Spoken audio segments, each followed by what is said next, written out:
Good evening, everyone. Welcome to the Board of Selectmen meeting, Thursday, January 10th, 2019, 6:30 in the McAuliffe Hearing Room. The intent of this meeting is for the board to go over the budget, to ask any questions, get questions answered, and also to speak to those that are in disagreement with the proposed budget. That being said, I will turn it over to the finance team. Mr. Purple, Mr. Ballantyne.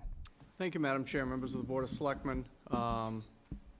On behalf of the finance team, I'm glad that we're here at this point. It's always kind of nice when we get to this point in the budget season and we can begin to put the final touches on the budget that will go forward from this board to advisory and then to town meeting on March 23rd.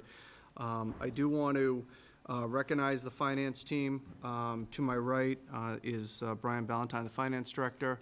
In the back, Heidi Krieger, the town accountant, and Principal Assessor Paul Sibeli is a few rows deep to my right.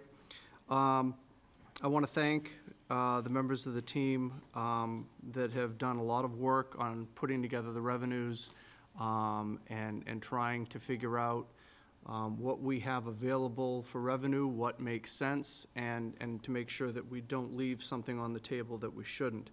I also want to thank, all the department heads, the boards, and the committees.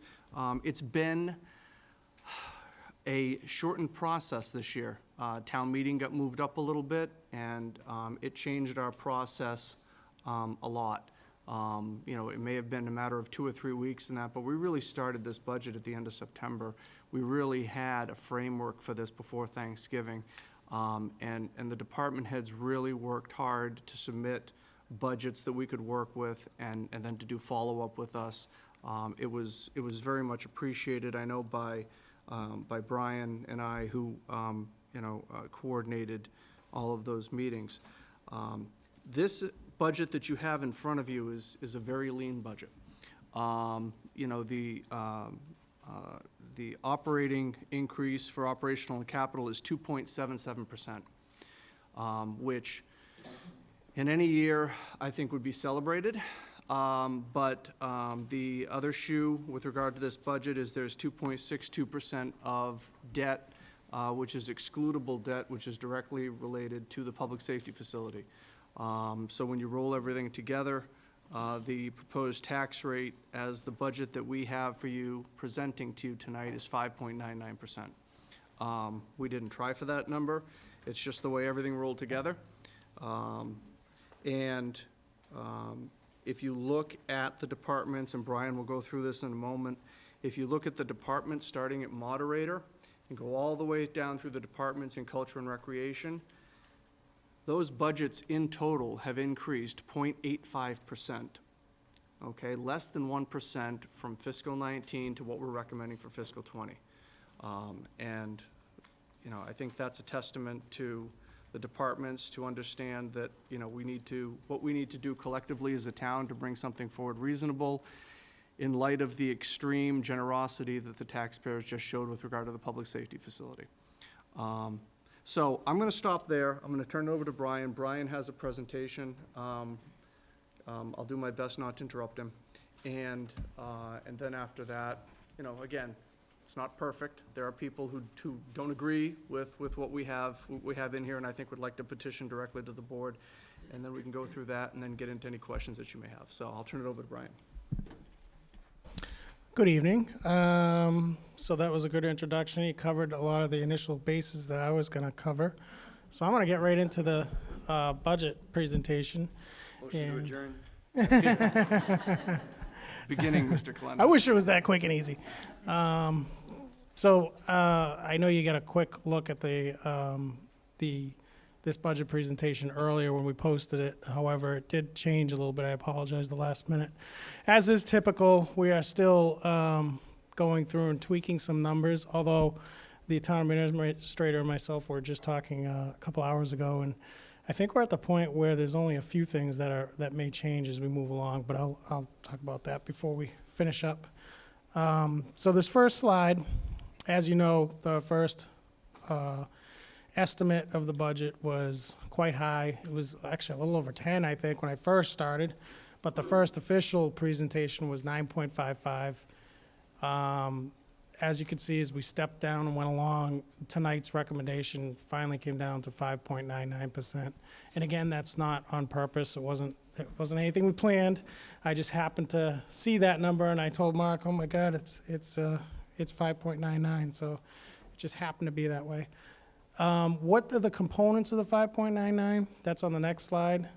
As you can see, and I was going to say these almost same exact thing as the town administrator. And any other year, this would probably be celebrated because the operational and capital is 2.77%, which is pretty good. I mean, everyone always wants lower, so I'm not going to say that I didn't wish it was zero, but 2.77 is pretty good. And the rest is the debt service and the new debt service that are coming online for mostly the public safety building, but obviously there are some of those other projects that we had voted in reference to recreation, et cetera, that in the golf course that are coming online also.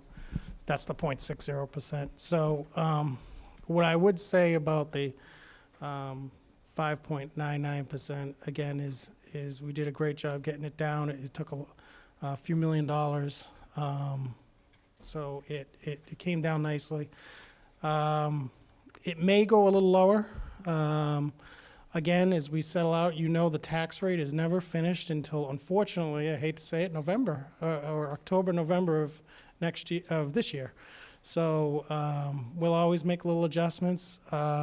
This will always change, even if it's just a 0.01% or something. It always gets tweaked at that end when the tax rate is set. So.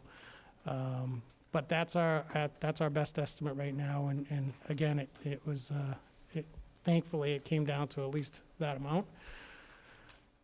Here is the FY19 to FY20 comparisons for the various general fund, tax levy, capital, and debt service. So as you can see, the budget capital and capital. Just to remind the board, the budget capital is capital. It's capital inside the departmental capital. It's more recurring things. So it's usually a smaller amount. So that did jump a little bit this year, particularly in the library roof. That's most of that item.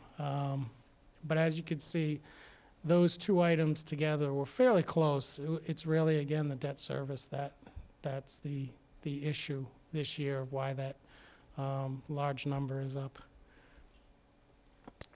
The next slide is the key budget influences, and this is some of the revenues. And here's why it is so hard to get this increase down more than we could have, because we have no revenues that are off, hardly any revenues offsetting the increases this year. We have a little bit more free cash, thankfully. If we didn't have that, we would have been another, $200,000 or $300,000 of a problem. But other than the free cash, though, there's really nothing out there that's offsetting, the budget in a good way. So it just was one of those years. The local receipts are pretty much flat. The local aid, as you know, we don't get a ton of local aid, but still, we are anticipating a level funded local aid right now. New growth, there's not many projects out there except we always say the roofs and porches. And one of the bigger things this year, unfortunately, again, that SBAB grant going away, which was, over $1 million. That's a large number. And I explained this last time, but just as a refresher, 2-second refresher, in a perfect world, the debt would be going down exactly the same as that 1.28 million, but it's not. So we have a differential there where the debt is not going down that much and the grant is going away to the tune of over $1 million. So it hurts us because we don't have that revenue anymore. Brian, what goes into new growth? New growth, it's all the value of any kind of new building. Commercial, residential? Commercial, residential, correct. No really new, well, has it been a decrease over last year anyway? This is a decrease from last year, is that what you're saying? We're anticipating that, yes. Okay, so fewer new homes being built, fewer businesses. Correct. coming to I Southborough, think with maybe three, businesses in fact, leaving. maybe the town of administrator I can't remember if you were part of the conversation with the town assessor, but we were talking about this a week or two ago. But there's really no projects out in town, if you think about it. Obviously, Madison Place, not happening. Some of the Bartolini projects, they're very slow moving. There's a couple subdivisions, but they're very slow moving. They're not huge. And other than that, again, roofs and porches. That's what you're getting. So when you don't have any of these good commercial projects going on or anything like that, or even a larger residential if we had something like that, but there's really not much. So And the so CAS building has been vacant for quite some time. that is true. I think there's, and Paul can correct me if I'm wrong, but the way I recall that, there could be reasons for that because of the way the layout of the building is, or other reasons. But yes, you're right. I don't know the exact reason why that hasn't moved, but you're right. All right, but all that combined is showing a negative Correct. growth for the year. And So which that's one of then- our- Which then, when the taxpayers need to fund that themselves then, through, Correct. if the taxes are gonna go up, they're gonna go up even higher if there's. Correct. And we're real, as you know, we are a very large residential town. So large residential towns, when they don't have any growth, or when they don't have that commercial sector growing at all either, where's it gonna go? Where's the expenses are going right back to the residential sector, and there's nothing to offset it. Thank you, Brian. Very difficult. So I covered the SBAB grant reimbursement, and the last thing I think I'll mention on this slide is we did have to defer some capital to FY21, that should say. However, I'll mention that again at the end of the presentation when I wrap this up. So the key points for this budget were to maintain the current services. We didn't want to lose any staff or services or resources. Again, we're mostly a people organization, so we really eliminated where we could the areas of supplies and some capital, things of that nature that are staffing. So the only two things really in this budget that are a little bit new, or you may call new initiatives or whatever, is a Green Communities stipend and some limited new hours in the youth and family. And I know you're going to hear from the Youth and Family Department very shortly.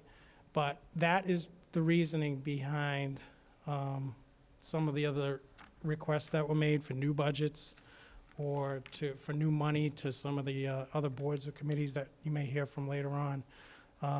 We really were not entertaining anything new. I mean, it just wasn't going to happen. So we're pretty consistent throughout the budget with that. It does maintain some of the funding for the OPEB, which is important. We're currently just under 1.5 million in that fund, which there's some good news. Tax levy offsets are things like ambulance fund, water fund, miscellaneous funds, trust funds. There's a whole smorgasbord of things. So that was fairly close to last year. And the new levy capacity, we're actually, again, another little bright spot, because this was actually almost in the red at some point in the year, and now is within $86,000 or so of where we were last year. So that we're hoping may be enough to keep our bond rating where it is and enjoy the AAA rating we have. So we're going to watch that close as we move into the spring.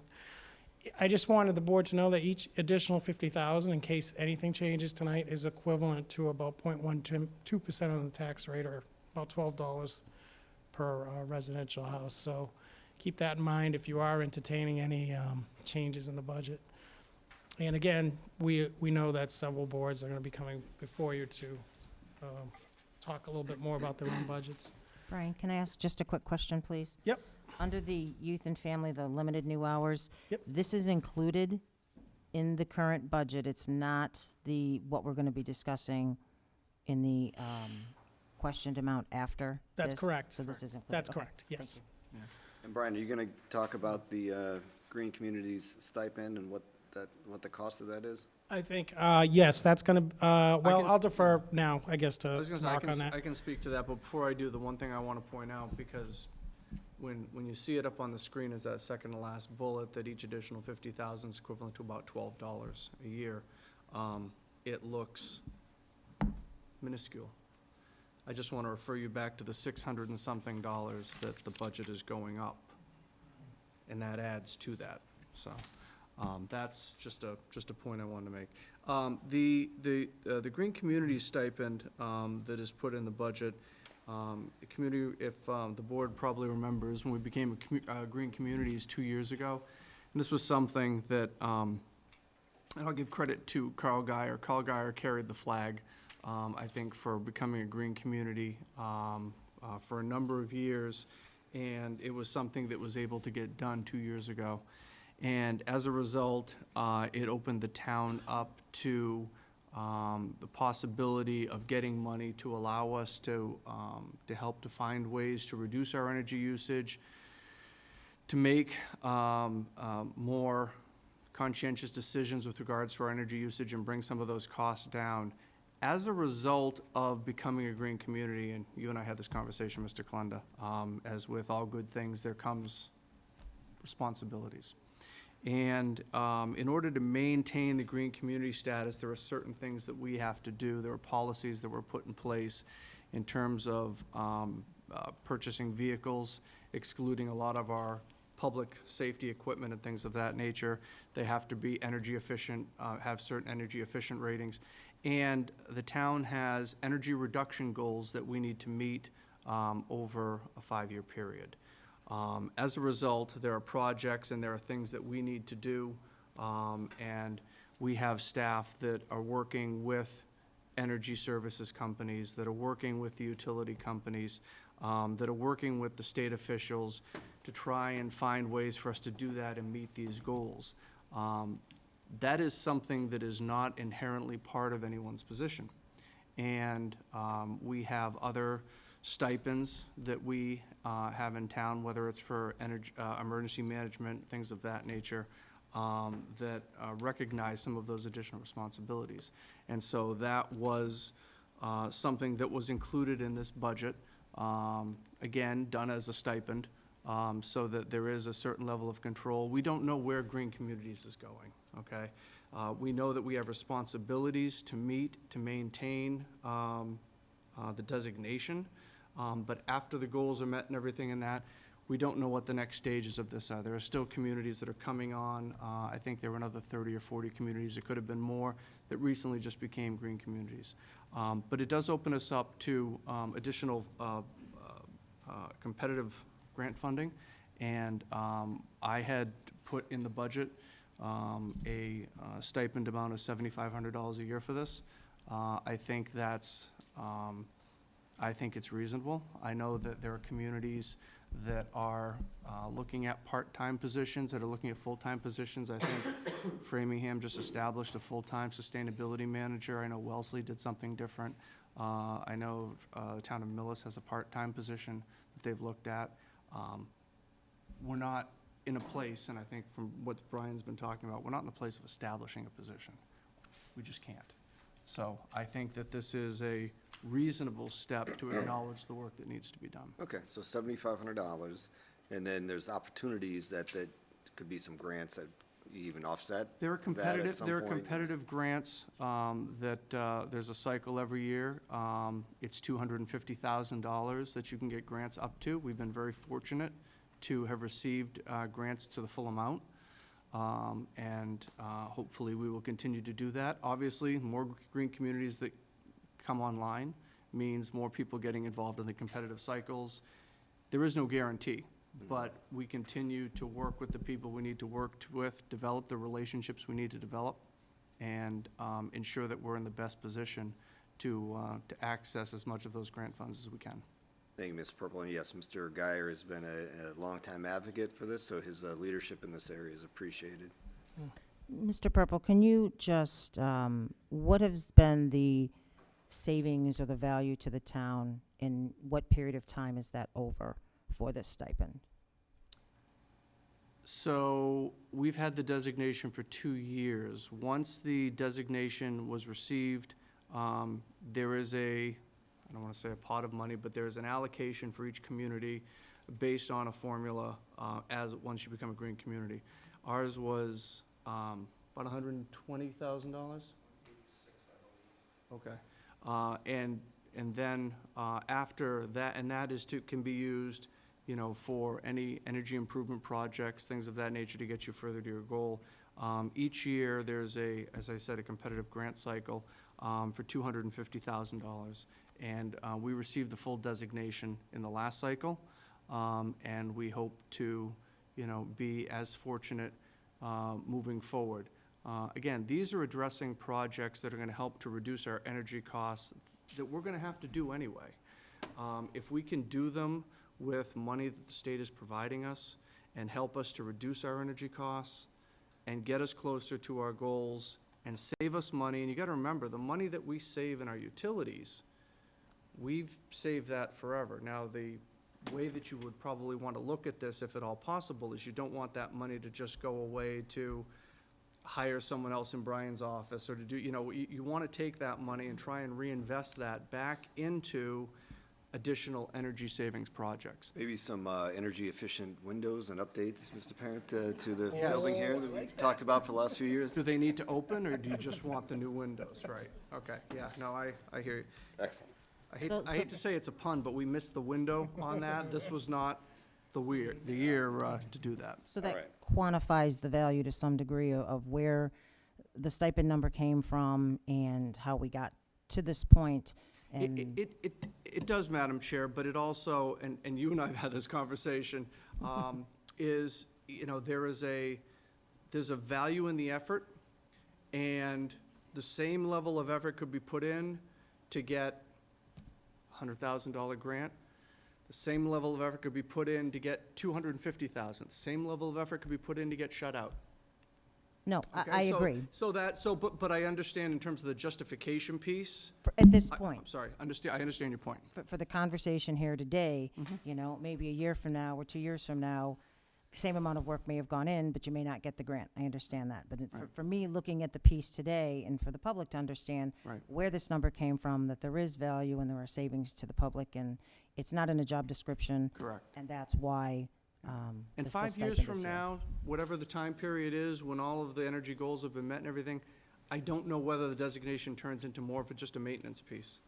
Is it just maintaining the position that you've gotten to, rather than continuing to, I don't know.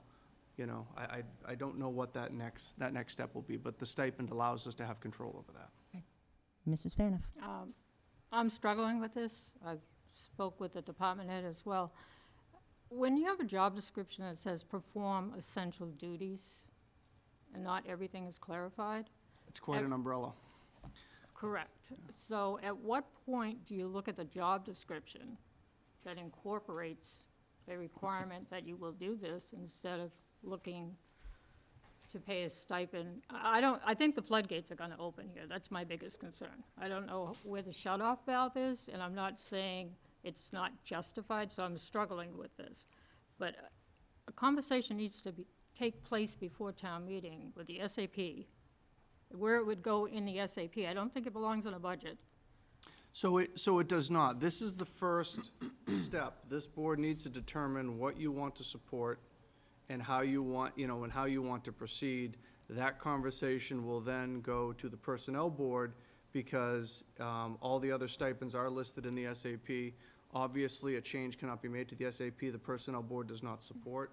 That would then go to town meeting, and then town meeting would have to approve that change. So But the town administrator and the Board of Selectmen need to really review the job description to see if it's already incorporated in the job description with the language that's in it. That would be one of our expectations. I mean, we're cutting other budgets and not supporting them. I think we need to be really, really cautious well, of that throwing a number out there. And all due respect, I apologize to the department head for being so vague, but I think we really need to be careful. I hear your point. Now, I apologize because we've kind of truncated Mr. Ballantyne's presentation.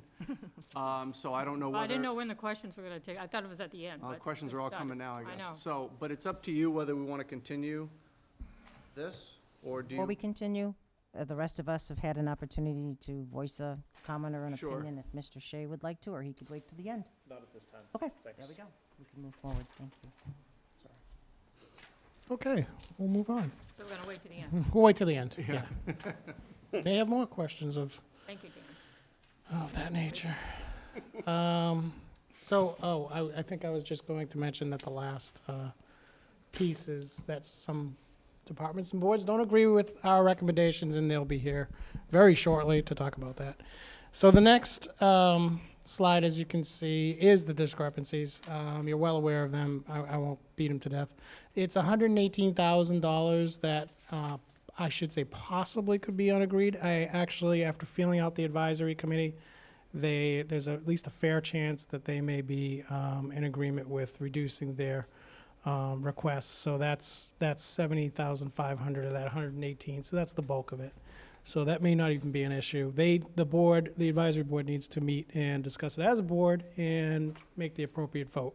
So nothing is official until that happens, but it doesn't look like there'll be a problem in that area. Here is the budget totals. It's what we call the little recap sheet. It's a summary of everything. I won't go through the whole thing. It pretty much details the pieces that we're talking about anyways tonight. And the one thing I apologize for, there was one error in here that someone caught or maybe think about. It was under the revenues. Was something called an other, and as you can see, that 11 million goes down to 10 million in the total revenues, and that $1 million difference is essentially the MSBA grant, because that grant is mixed in there. So the totals of the revenues are very close from last year if you exclude that grant, which makes sense because I was just saying that we don't have hardly any extra revenues from last year. So the revenues are pretty much the same if you take that out. Next slide, capital and budget articles. This is a big area that we obviously want to talk about because of all those little X's and slashes that we had to reduce or defer till next year. So here's where you can see the specific items that we either put off or reduced. You can also see the change that was made in the last day or two with the library, the library renovations, the engineering and the installation for the AC components down there had higher estimates, and we had to accommodate that. And again, the library director and myself, the town administrator, and the facilities director all touched base and agreed to sort of jumble things a little bit. And the renovations for the interior, for the upper floors, will be in FY21 now. I think the library is okay with that, and certainly if the board's here, they can comment on that. But that helped a lot because we would have had to find a big chunk of money. Again, you can see some of the other funds, and you can see that were reduced. A couple of what I would consider more critical components, such as road maintenance. That was an important one that unfortunately we had to reduce a little bit. If there's no more questions on that, I'll just move into the next slide. You can ask one. Not till the end, I guess. Okay. Okay. One of the things I just want to point out, though, Oh, I'm sorry, go no, that's okay, before Brian goes on, and I know this is illustrated in a couple of slides from now, but there was $500,000 of capital deferred from fiscal 20 to fiscal 21. That doesn't mean there was a hole in fiscal 21 that we just needed to fill. That means that we've added $500,000 to what was planned to be purchased in 21. And capital that gets deferred from the previous year always is given a certain level of priority when you're looking at the whole picture. So we're not gonna be able to make up all of that deferred capital in 1 year. This is gonna be something that I think, this is something you're gonna hear from us, and this is gonna be kind of the process for, I think, the next couple of years to get us back to, what we, doing what we've budgeted, and what we've planned for in the capital plan. Can I just ask one clarifying question on that? And I'll have a follow-up. Is it stuff that was deferred from 19 that is moved into this FY '20 budget? Yes. Or is it? There was, all right. there was things that. Because you yeah. said from 20 to 21, and I thought, in my mind, I'm thinking you should have said 19 to 20. There is capital that was deferred from It's both, 19 to right. 20, but there is capital that you can see in front of you on the screen Yeah. that says that it's being deferred. To 21. That infamous Northborough Road culvert, that steel Yeah. plate's still holding. It's been 4 years. Mr. Purple, wasn't Yes. the 95,000 deferred from Yeah, the 19 as 95,000 was well? deferred from library, and the reason, quite honestly, the reason it's being deferred now, and I think Mr. Ballantyne articulated is the water issue, that the library just experienced, which caused so much damage on the first floor. That is all being redone. That is an insurance claim. Good news, covered by insurance. Bad news, we're gonna pay for that over the next 3 years through our premiums. But we need to address that issue to ensure that we're doing everything we can so that it does not happen again. That's an additional $450,000 that really, we didn't anticipate a year ago, okay, that needs to happen. So that's why that work, as Brian said, in addition to the AC at the library, was considered more important by the facilities director and the library director, and put the painting and the carpets off for 1 more year to get that stuff right. So we continue to move things off to another year. Are you expecting great things next year in terms of revenues? I'm getting to that. That's in one of my next slides. All right, I look forward to that. So here's the 5-year estimate. Now, this is probably piece one of what I'm going to say. I'm going to save my editorializing for the very end, but here's obviously 20, 21, and Mrs. Faniff suggested 5 years, and I think that's actually a good, well, I think she might have said 3 years, but I think 3 to 5 is good. So as you can see, this is general fund. I did put the other funds on.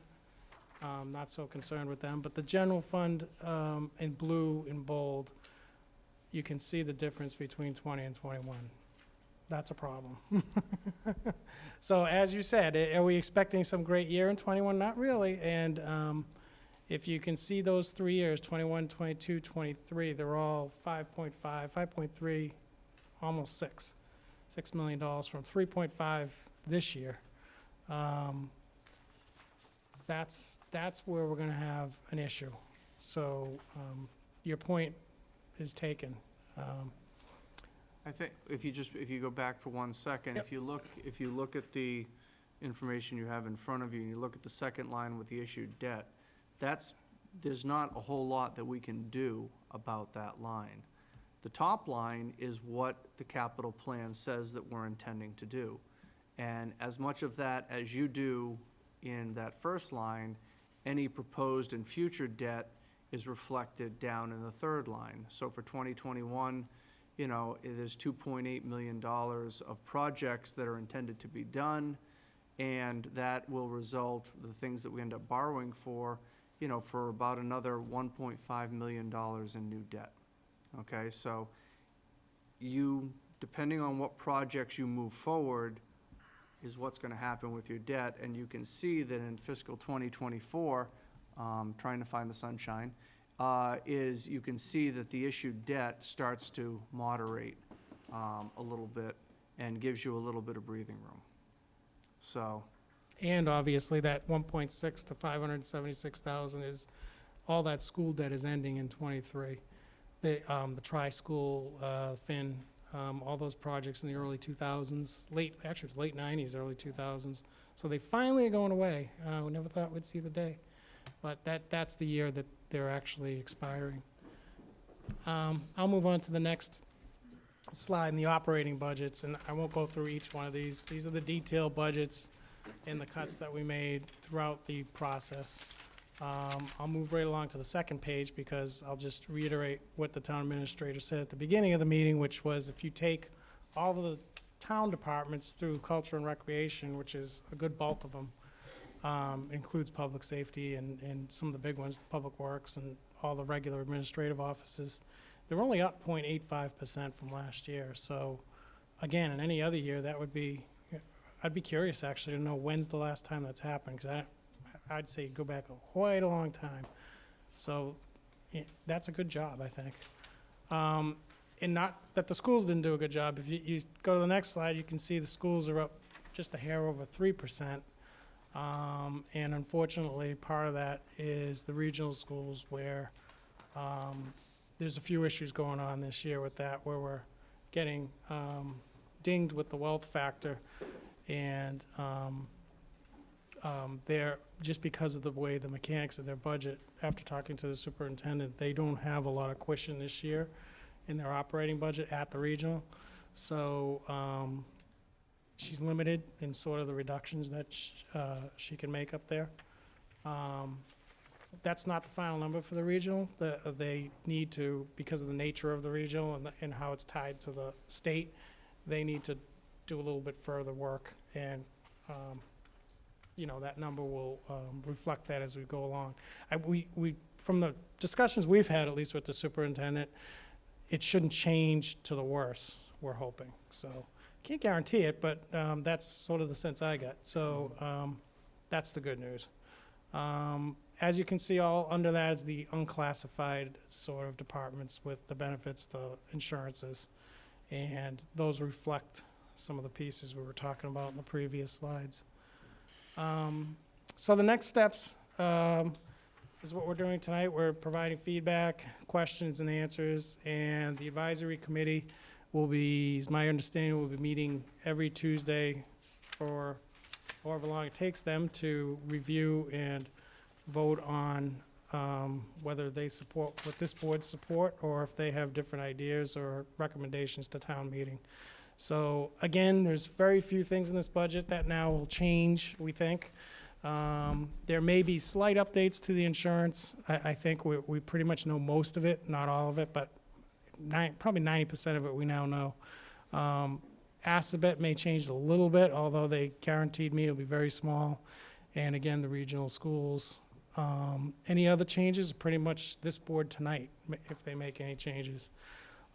Now, the last thing I'll say is I did run an FY21, and this was just today, but I thought we really should have an idea of FY21.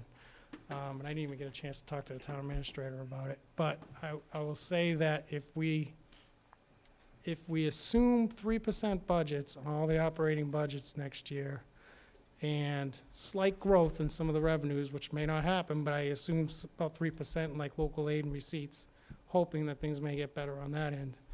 There's good news, and there's really good news and really bad news.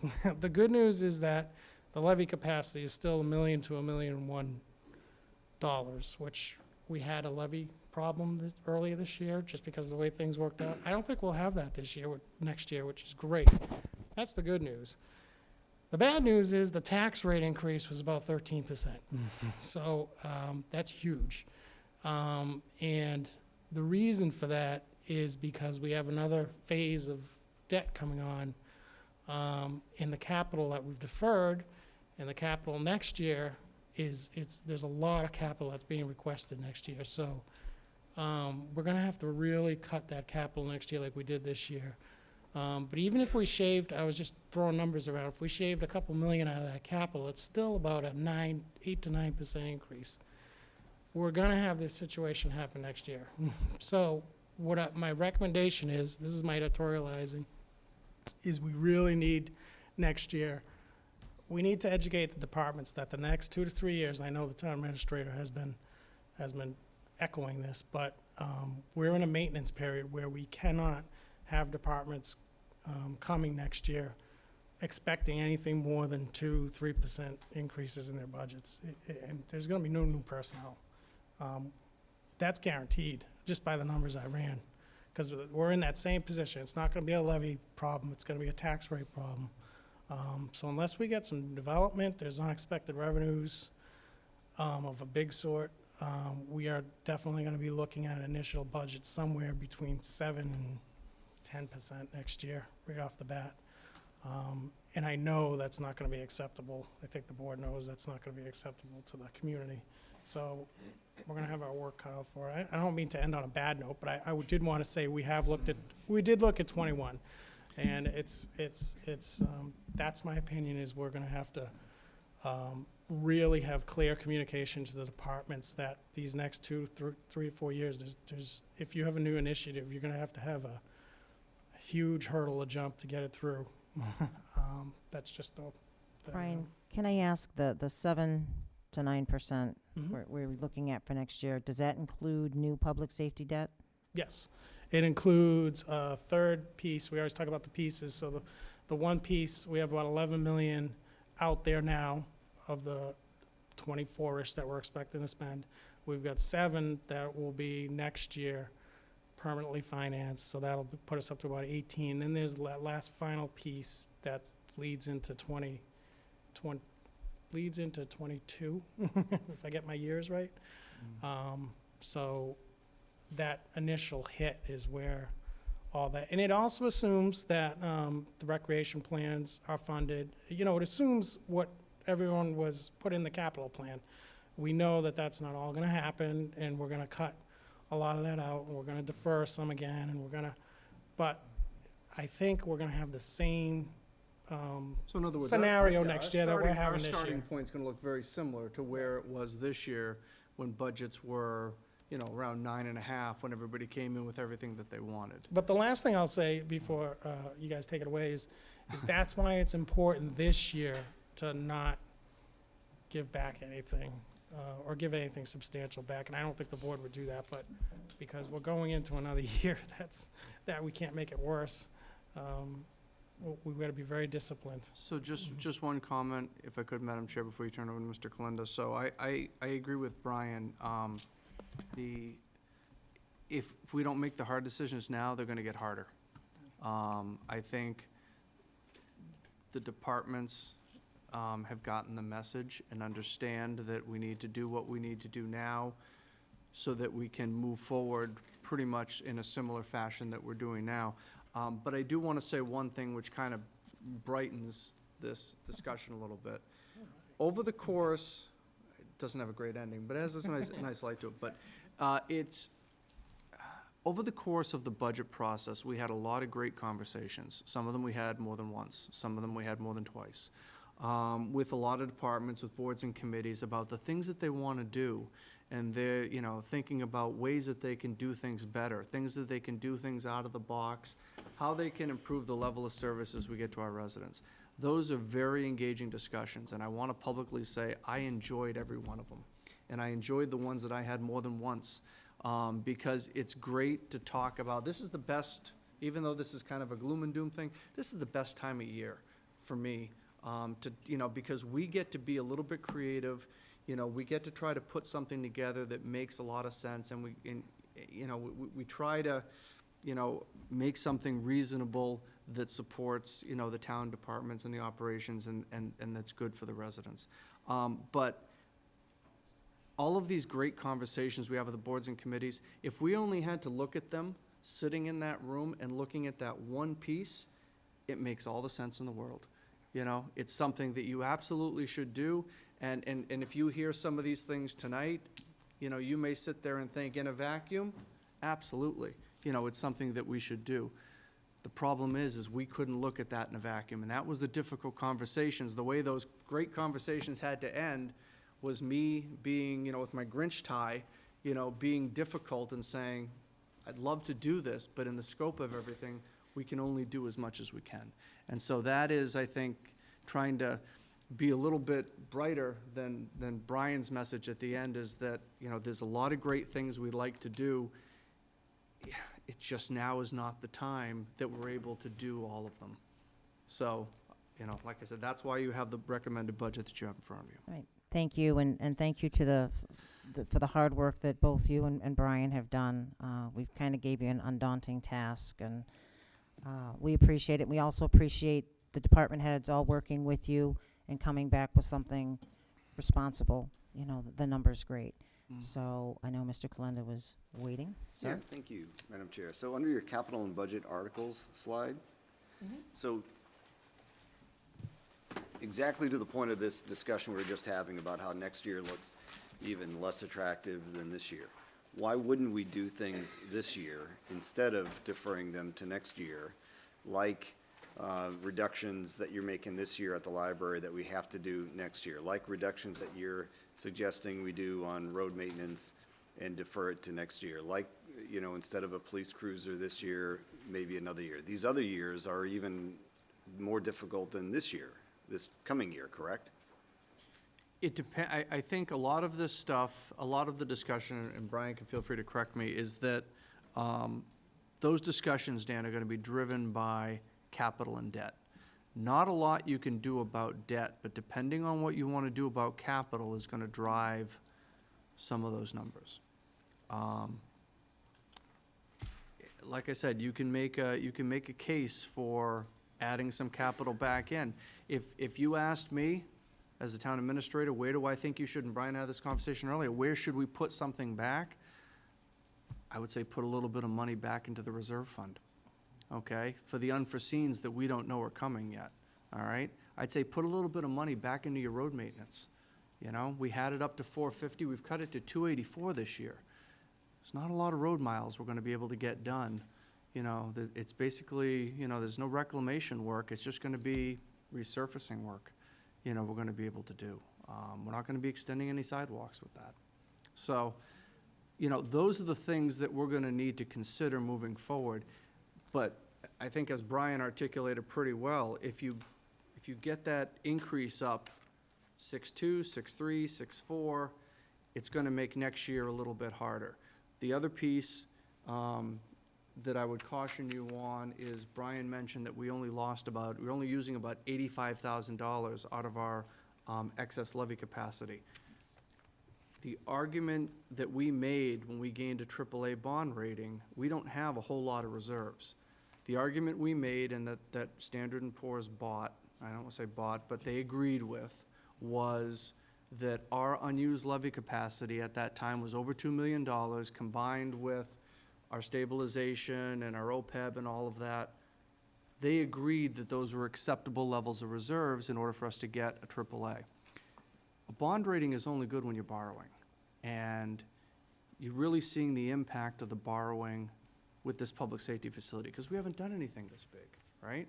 So we're saving tens of thousands of dollars, probably, you know, well over $100,000 or more on that one first piece of borrowing for public safety. It'd be great to keep that AAA at least through the remaining borrowings of this project. It'd be great to keep it forever. But that is when we really need it, is the next 18 to 24 months by the time we do all that permanent borrowing. So I completely agree. I'm mainly inquisitive about if this year we're looking at around a 4%. Next year, you're saying we're looking at around 7 or 8%? Right? I think, well, again, I think Brian's point, start? if Brian's point is, go back to your first slide and say, look, when everybody came in, we were looking at, you know, 9.5%. All right? And then when we sat and you gave us your goals, we came in with a budget of 2.77 for operational and capital, and then you've got your debt excluded for public safety of 2.6 and another 0.6% for other new debt from other projects that were approved. So those numbers are not going to stay up there. Those are, Brian's talking about, the numbers that you see from people coming in submitting are going to be the same as you're seeing this year.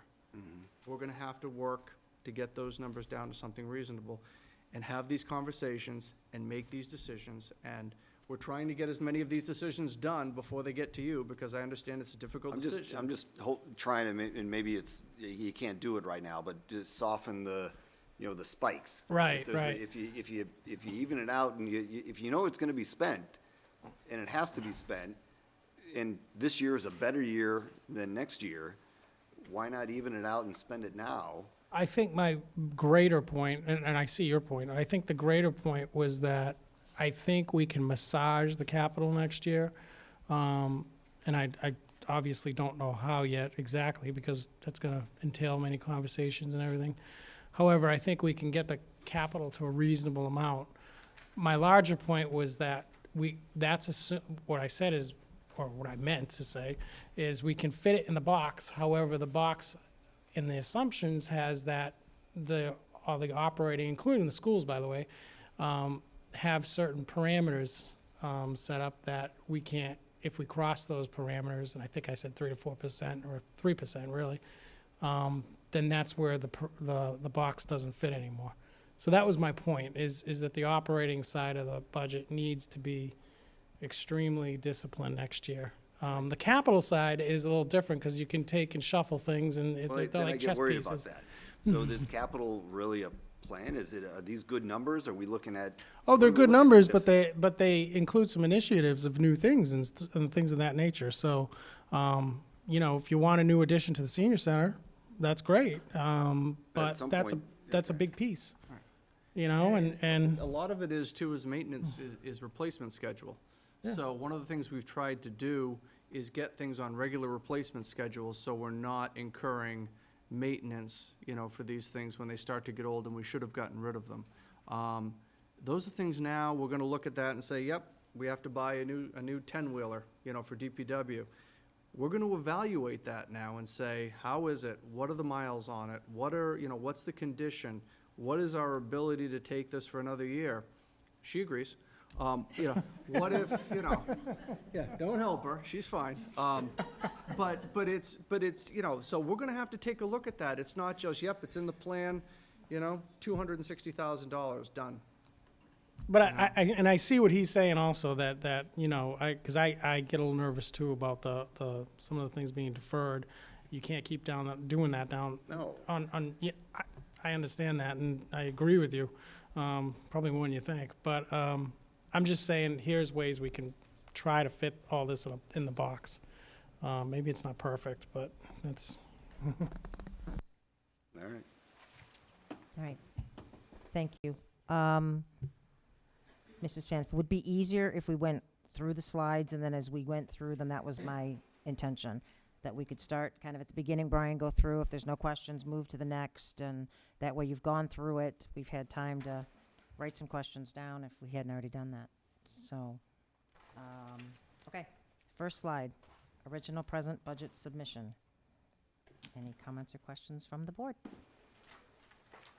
That's a negative. I have to ask. All right. Tax rate increase due to debt.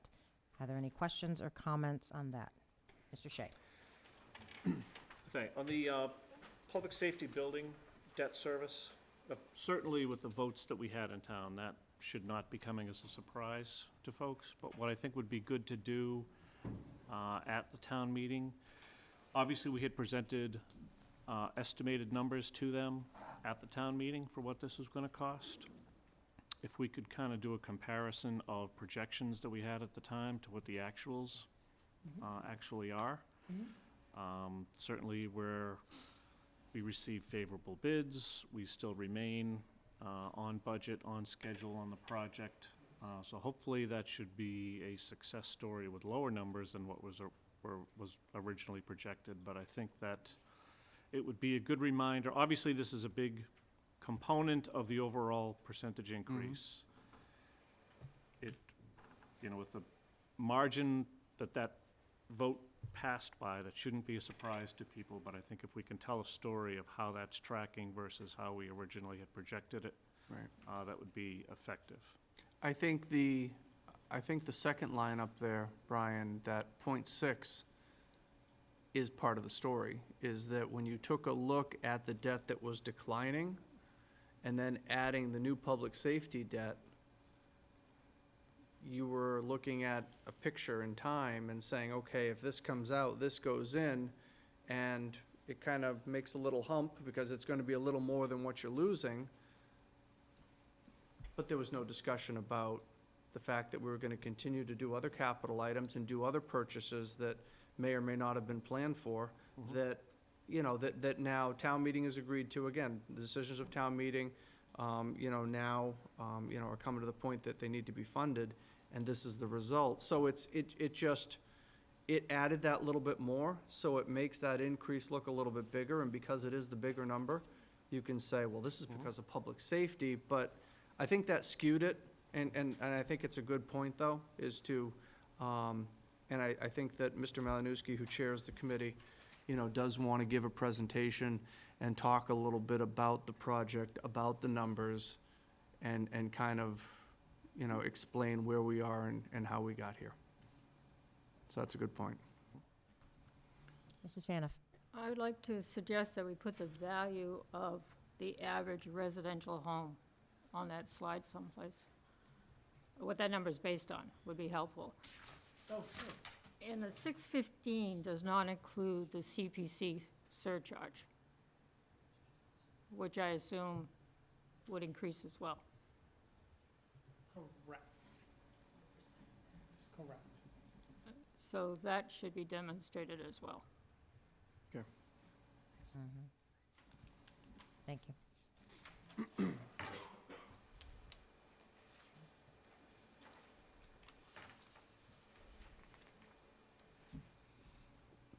Fiscal year 19 final versus fiscal year 20 proposed. Comments or questions? All right. Mr. Ballantyne, if we can move to the next, please. Key budget influences. Madam Chair, I just think, you know, like we talked about,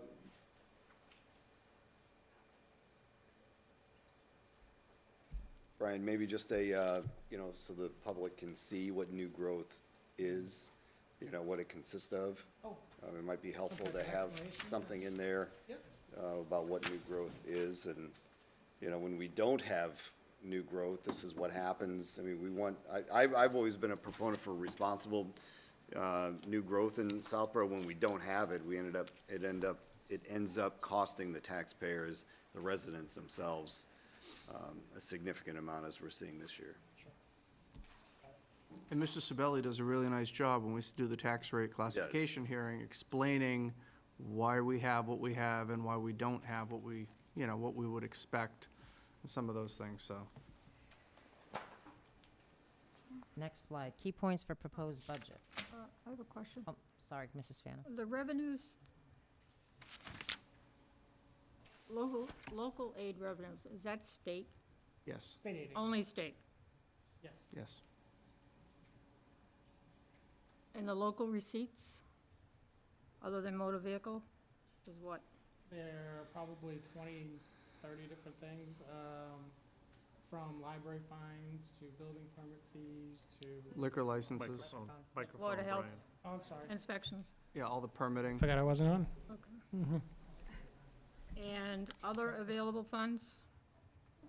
Other available funds are, I could certainly add that too if you want to, but it's things as ambulance funds, debt premium funds, recreation funds, cemetery funds, so there's some trust funds in there. SBAB grant. There's donations for the fire truck, there's septic betterment funds, there's a whole bunch of them. It also includes budget turnback funds. If there At are the some end of of the those, years. yes, it does, yes, All right, the ambulance fund, which is a pet peeve of mine, yes. because we use a large sum of money to offset the budget. It goes Yes. into the general fund, $275,000. Yes, That's correct. Which I consider that anticipated revenue, that you really can't count on it, because we don't want people being sick. How would you adjust for that if you're anticipating it? Well, each year we do a cash flow on that with the town accountant and estimate out, I don't know if it's 10 years, but it's some number of years, the inflow. The inflow is fairly consistent, I want to say, year to year, even though it can fluctuate a little bit, but it's fairly consistent. So at the beginning of the budget year, we'll check that cash flow and we'll see if we can still maintain that I think as a 275,000. public, we need to be aware that ambulance funds go into the general fund to balance its budget. It doesn't offset all of the ambulance cost. Globally, it may, but directly it doesn't. So I hope at some point the town considers an enterprise fund for the ambulance fund. Yeah, and that's something I think I did touch base, I mean, we haven't talked about it deeply, but with the town administrator, and I think, at least my feeling was that, you know, we're gonna have a new chief, and maybe that chief can evaluate that piece of, Well, the this has operation. nothing to do with the current chief. It has no, more but with the it just makes financial sense to, reporting yeah, of the funds. not at all, no, I agree. Directly offset a service. Why wouldn't we do it now? If it's, is it the smart thing to do, and if so? Well, does it need to be spending more? it's not quite as simple as you might think. There's just it would be a discussion I'd recommend having before we did it. I'd 'Cause- strongly consider it in 21. 2021 town meeting. If this is something the board would like to study, then I think I suggest it's something we do after Sure. town meeting, study it through the summer and prepare it, because we're 4 weeks away No, I'm not from talking about this town finalizing the meeting. warrant. Yeah, no, so I think, you I know, don't think we need to study it to death either. I think No. there's capable No, people that the can. board just needs a little presentation. and I mean, just I can't, I mean, I'm coming forward because last year I was very critical of recreation, and I think they've done a fine job stepping up, and I think we need to do the same. And I should have asked, are you planning on giving this presentation at town meeting? This one? Yes. We will, Something. it's funny you mentioned that. Something along those lines, Something yes. along those lines, yes, All yes, right. very closely. My only thought was on this one, like we talked about on the green community stipend, everything else has a dollar figure. You would want to put in that dollar figure of 7,500? Yep. So that people can see it. and- Sure. Okay. Which leads to my question, are we in agreement on the 7,500 to move forward? Oh. Or is Yes. there discussion as far as a different amount? I personally am fine with the finance director and the town administrator's recommendation. Mrs. Faniff? I think it needs more discussion. It should be in the SAP plan. It would have to be, my understanding is, correct, Mr. Purple? yes, this is the Based first on- step. That's the next step. Whatever we decide today on the amount, it then has to go to personnel. Personnel has to discuss it and agree to put it in the SAP. And actually, Ms. Rosenblum, I see you in the room. If you have 2 minutes and would like to just briefly touch on the process, seeing as you're here, out of respect for the chair being here. Your 2-minute window is open. I don't think I have to. Yeah, that's can because do you it. know how much I like to talk. You can do Betsy Rosenblum, Chair of Personnel Board. So Mr. Purple mentioned this.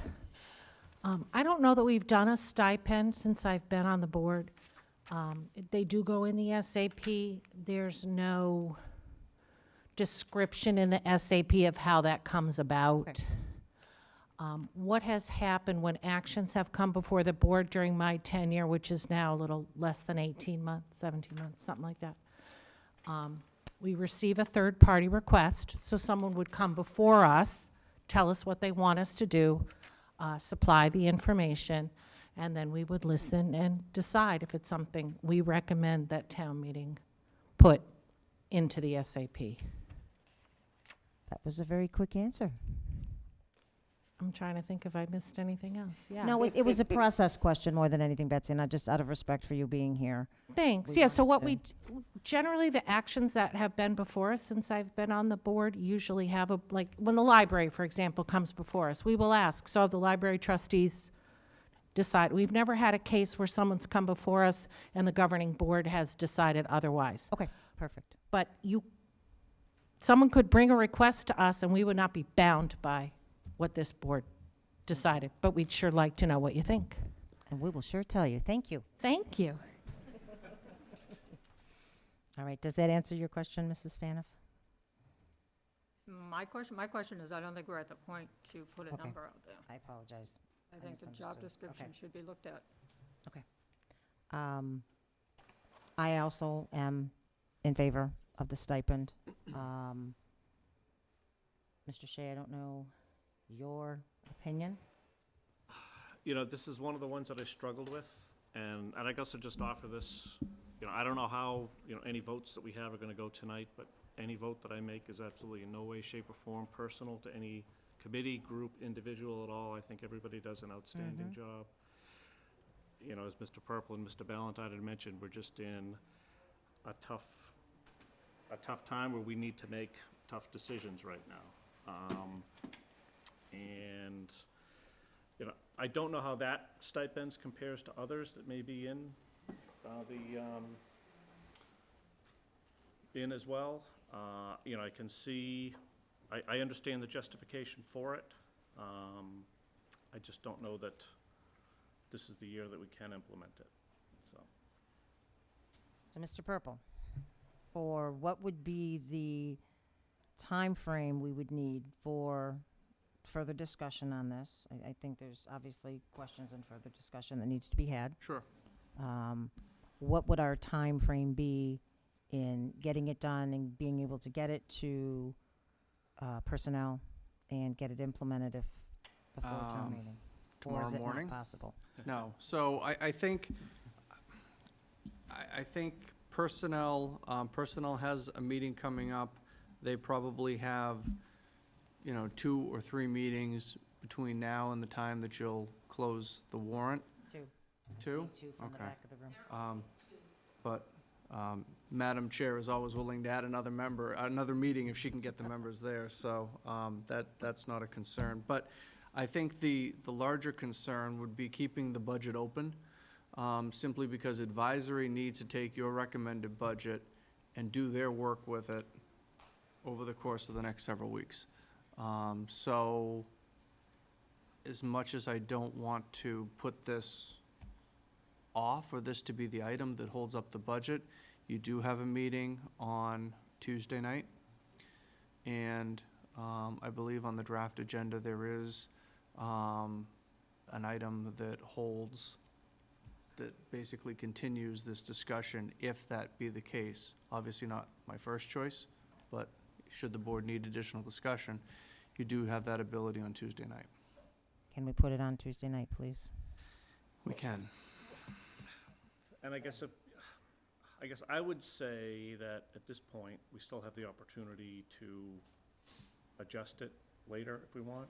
So if we're gonna take a vote on it now, I guess I would vote yes to continue with it as recommended by the finance team, and we can, Always go down. again,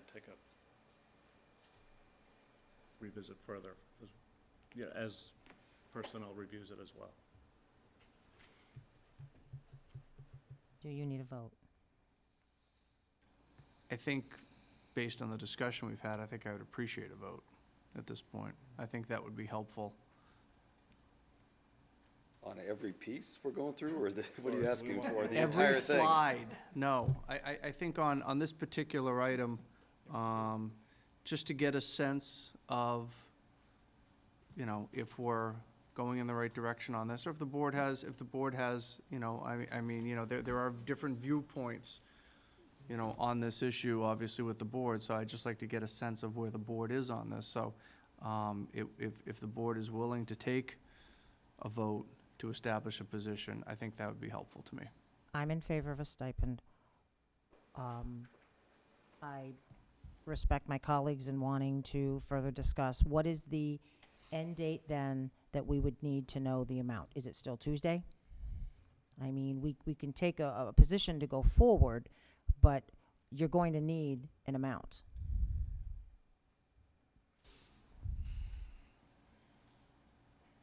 I think Tuesday would be reasonable. Advisory is going to begin to review the budget on Tuesday.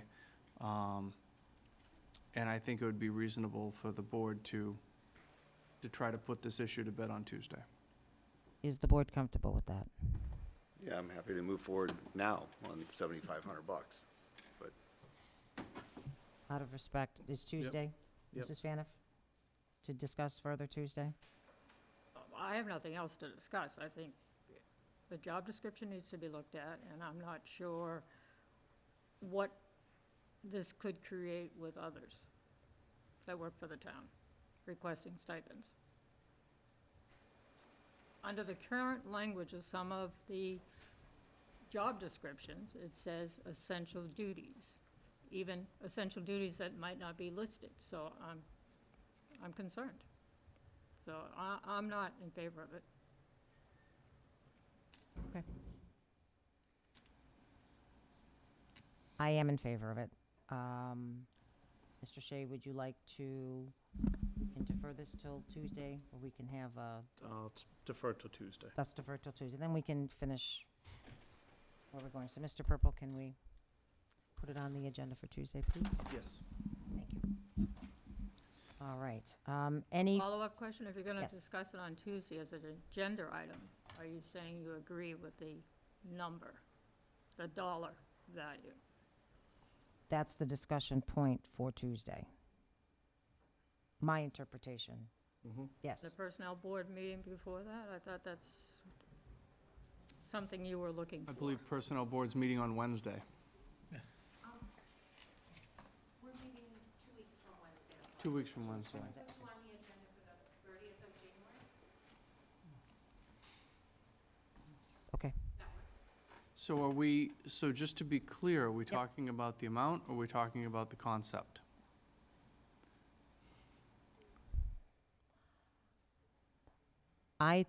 For me, I think it's the amount. I know we're not in agreement. We can certainly discuss the concept Well, that's why further, I'm but trying to understand. I don't- Yeah, I just want to understand the scope of the discussion, that's all. I'm just trying to be fair to everyone on the No, board. no, no, I appreciate that. I you know, appreciate that. And the differences of opinions on this. Okay. I'm fine with the amount. Mr. Calenda's fine with the amount. But I guess what I'm not asking for the amount, I'm saying, is there a concurrence on the stipend? And I want to be respectful to Mrs. Fano's comments, but Mrs. Agreed. Fano said, she said what she said, but, like I said, are we still talking about concept and number? Are we talking simply about number? We can certainly do both, because we may have another selectman Sure. Okay. available at the meeting as well. Okay, So all we'll do right. both. Absolutely, we'll do both.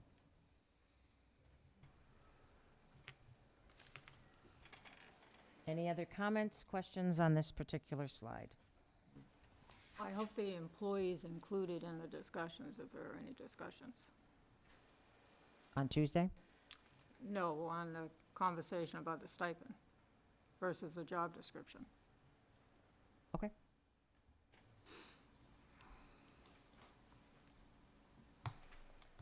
All right, moving forward. The department board discrepancies, we're going to have presentations on those. Budget totals?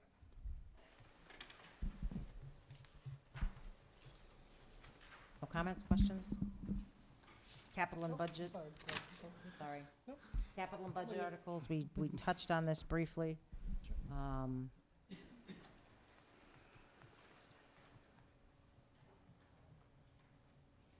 I don't have, myself, any questions on the recommendations on here. I do worry, as Mr. Kalenda said as well, regarding the road maintenance. I have a concern on that. I also worry that pushing the 95,000 from the library down the road again, but I understand why it has to happen. Mrs. Fanoff. Road maintenance, is that addressing Deerfoot, is Karen here? Will you have enough funds to address Deerfoot Road, Clifford Road, that intersection in this?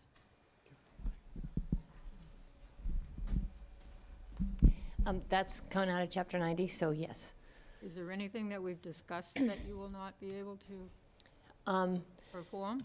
No, I actually was hoping at some point during the discussions that you'll let the department heads who do agree with what the cuts are and stuff, but just to be able to kind of explain what the budget and the capital, we're talking a lot about capital, but the budget, there's a big picture here that I think why there's so much give and take, and I think you guys, it's hard to Just see it. one line, Right, does so it cover everything? there's nothing currently that we have contracted or have a plan for that isn't covered already. like, I already have a contract in the money that I have. Any money I get next year is kind of paid because my escalation costs are going the wrong way mostly. So it's gonna pay for what we're currently doing. All right, so anything this board addressed with the residents in Is covered areas of right now. town that we made promises to Yes. address, it's covered in this number. Correct. Okay. Actually, Karen? Sorry, while you're out there. I just want to go back to one slide, I'm sorry. The town, budget totals, town, for the town budgets and the DPW budget in particular. There is a warrant article, correct me if I'm wrong, for enterprise fund for the water for this year. That's correct. And I presume that, so that the town DPW budget has been prepared, assuming that is going to move forward, the enterprise fund? Correct. And if that for some reason does not pass, will that have any impact on this number? Or is it, I know that we've been setting up and separating water from the DPW operations. Do we see any impacts, though, if the enterprise fund does not pass? I don't believe there'll be any issue with that. If it didn't pass and it stayed, the water fund still pays for the water, and it wouldn't change that, it really wouldn't change that value of that budget. It will change a little bit with some of the costs probably from the treasurer's and the accountant's office, but that would have been covered under the water department, but while it won't be significant enough that it's gonna be a problem. Right, it's more administrative. Yeah, it's administrative. Thank you. Thank you. Mrs. Faniff, anything further? Capital 5-year estimate. Operating budgets. Town general. Should have asked it to. Are there questions on those? I actually had one, Brian. When will we have the school's final numbers, when we talked about the schools? I know it's gonna be close and tight with town meeting. The governor's estimates should be out in 2 weeks, next week? Within 2 weeks, I was gonna say, but end of next week. I would assume shortly after that, once they're publicly released, the school will have more feedback on that. I believe the K-8 number's been voted. That's correct. So it's really just the regional number that we're waiting on Okay. at this point. Okay, Mr. Shea. Question on that. The public buildings and property maintenance. Yes. So I know, hopefully, Fayville Hall should not be maintained by us under this budget. Budget hopes that, too. The existing police and fire building Yes, will not be as well. Hopefully, some savings with correct. new, more efficient. That has all been More incorporated efficient, into. bigger space, but yes. Yeah. Yeah. So we've looked at all that to make those adjustments. Yes. Thanks. I would like to ask, as Karen said, I was gonna ask at this point, I know there's department heads in the room, and as you mentioned, come up, and if there's anything the department heads, I know there weren't all discrepancies from everyone, but as you said, there may be comments that the department heads would like to make. You're closest. Oh geez, you got a big line of papers there. Just some stuff.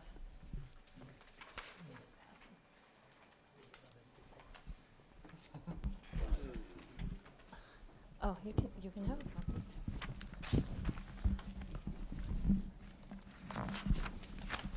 Sounded like I farted. Yeah. So I'm sorry for passing this out late and everything. I'm just trying to tell a quick story about the way the budgets have worked, because we focus a lot on capital, and DPW is a very capital intensive department, so that affects us. But at the same instance, this year with the budget, you know, we all had a cut. We've all made some sacrifices. I absolutely have gone in there eyes wide open. I understand what we're doing here. I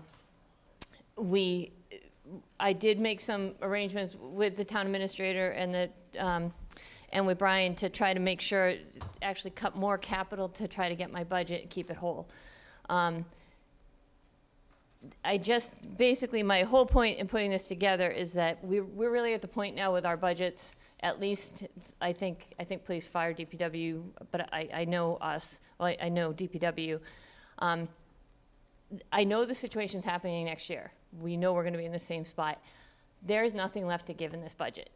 And this is just trying to show this out to you that if you actually look, I actually am only $3,000 more than the FY10 budget. Since that time, I've decreased staff from 20 to 16. We've had, if you look at the notes on the bottom, the different things that have happened in 2010, we got the grounds employees, we've eliminated positions, we've actually, at this point, I've rearranged again this year the engineers, so the fourth person in the office. We're using contractor 2 days a week. We're basically handling the stormwater work that needs to be done under the new MS4 permit with that person. So instead of having someone in the office, because we do need some higher level people, we're actually just taking that money and using it for whoever ends up being able to do the work for us that time.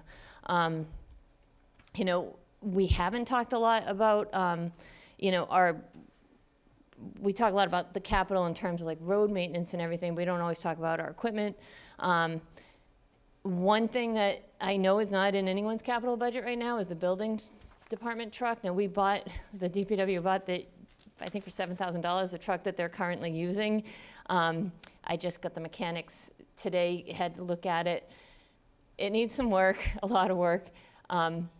They need to replace that truck. And the problem is that's not in the plan.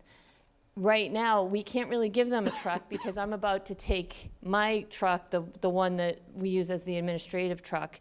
It is four-wheel drive diesel truck. Wonderful truck. I love this truck. Unfortunately, we're going to change it over. I'm going to put it into the front lines of a truck. I'm going to take one of the really old used ones that isn't really as very good for doing a lot of the work. It's more of gets people around, and I'll start using that as my truck. So we can take that home now. Unfortunately, the $10,000 that we do in for body work doesn't actually even cover it for next year, but we understand that, I've got to try to fit things in. But as you look at these budget numbers and you see when we've been up at 100% of our spending, which really is crazy for a budget that's $2.1 million, that we are actually spending all of it. We've had infusions of close to $100,000, well, $200,000 in 15, but that was that horrible winter, but 17 and 18. And what's not shown on this is the fact that we actually do transfer a lot of money at the end of the year. If we've had a lot of requests for helping with something on a road or doing something, we end up using the road maintenance article, if it's pavement or loam or anything that relates into that. We're the department that ends up doing a lot of work, incidental work, tree work, just anything that other departments need, plus residents look for. And we're really at the point that there's not a lot, actually there's really no discretionary money left. We do have people at this point waiting. I do have some work orders over 2 years old for tree work, but people are waiting at least a year for something to come down. So I just want to make sure that everyone understands it. Like we agreed to the changes, we agreed to these numbers. I agreed to them obviously based on the fact that I know everybody is losing stuff. Nothing new is getting added, and everyone's suffering. But I don't know that we're all suffering enough this year, because I don't see next year we're talking next year is going to be so bad, I think, and that's everything that I just heard just now too. And the truth is are we looking at hours next year, and can we start looking at some of them now? Like at every department, I think we're all at that point that next year there probably are going to be hours lost. And if that's the case, is it easier? I know Mark was like, well, we're making the hard decisions now. I don't know that anyone's making that hard of a decision at this point. And that's really where I'm kind of running at this point, that I'm looking at my budget and I have nothing to give next year, and I know we're going to be in that. And unfortunately, it's the biggest budget, And the first thing everyone's gonna do is they're gonna look at it and say, well, there's gotta be money in here that we can cut. And I'm just wanna make sure, that's why this is kinda laid out this way, there's just nothing. And, so I don't, you know, where we tend to be, we were 80 grand of money to kind of bring the budget down this year. We were 80 grand of that, or 87. I just want you to know that there's not, that 87's not there next year at all. And, you know, do we want to start looking at that elsewhere? So, I'm sorry, Madam Chair, so there's, just to make one comment, I do want to say, and I don't want to separate Karen from the herd, but she, you know, should be recognized as probably one of the ones who's willing to be as creative when it comes to putting together her budget, when it comes to taking a look at her operation and trying to make some changes and do some different things that make sense. So I do want to acknowledge her for that. The one piece I will say about cutting deeper and doing further things, this is a little bit of a perfect storm, assuming all of this new debt for public safety at a time when our revenues and our local receipts and everything kind of fell off the table. You know, who would have thought that, you know, our motor vehicle excise, which has been a continued growth for us, would kind of flatten out? Mr. Shea said he was buying new vehicles. I thanked him. I told him to buy more. But you know, so, you know, you know, revenues could come back next year. You know, we could see some additional pieces. We could see some things that, you know, that we didn't see this year. You know, the question is, to Karen's point, how deep do you cut? And then do things change and some of the picture changes a little bit where you have to put a little bit back? Or do you wait to see? I think the budget you've got in front of you is reasonable. It maintains the majority of our unused levy capacity. So, you know, we do have the ability to address some of this moving forward if something, you know, were to get worse next year. We're not going to see the drop-off in the SBAB funding. That drop-off was this year. That's going to plateau. Brian's slide showed for the next 3 years, so that's not going to happen to us again. We're not going to see that drop. But again, we don't know what else is around the corner. But again, you know, there could be some good things around the corner. Brian talked about all the bad things around the corner. But there could be some things that could mitigate some of those things as well. So I would just caution that, you know, I agree with Karen's point, but I think that I think we should tread lightly in that direction. Thank you. I agree. And Karen, we all know the tough choices when we said where we wanted the budget to be, where it was going to be on all the departments. We knew this wasn't going to be easy, and it is hard, and it's hard for all of you, and it's hard for the taxpayers at the end of the day as well. And it's tough to find that balance. It's tough for us. It's tough for advisory, I think, to try to find that balance as well. I appreciate this for going forward. I think it was very valuable. So thank you. I don't know if anyone else has anything further. Mrs. Faniff? Again, I'm not, it sounds like we repeat ourselves every year saying thank you, thank you, thank you. We reduced the number of employees some years back because we went to a contracted service to save equipment cost and employee associated costs. So the number was decreased back then. The workload has increased because of recreation and putting it in your budget, because I agree that recreation, the fields, are a community effort. It shouldn't be isolated to one department. They do contribute some monies.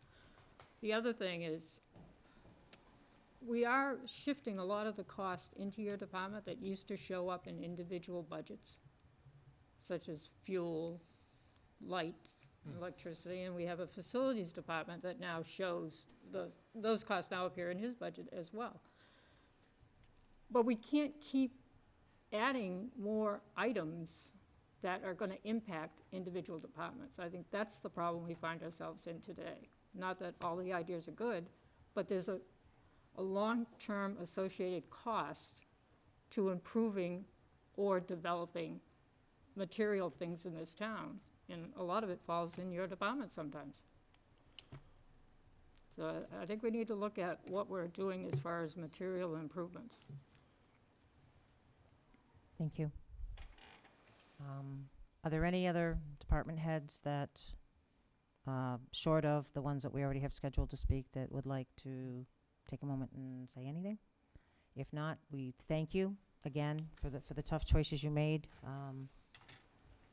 I know it wasn't easy, you know, we've gone over some of these. I have, I'm sure the other board members have as well, gone over your budgets in detail. I mean, line item by line item, and these were not tough. I mean, easy choices for you to make, so thank you for that. Thank you. Moving on with the, all right, so we're through the operating budget. Was there any questions on schools or insurances? Mr. Shea. Brian, on the FY '20 proposed, we had the 43.6 for the Norfolk County Agricultural. Did that get used this year? That hasn't been used in probably 10 years or so, somewhere around that approximately. We did start the year we usually start the year anticipating a one student in transportation. Yep. And then as we get later in the year, we feel out the superintendent, or later in the budget process, I'm sorry, we feel out the superintendent to see if she has any knowledge of anyone interested. Yep.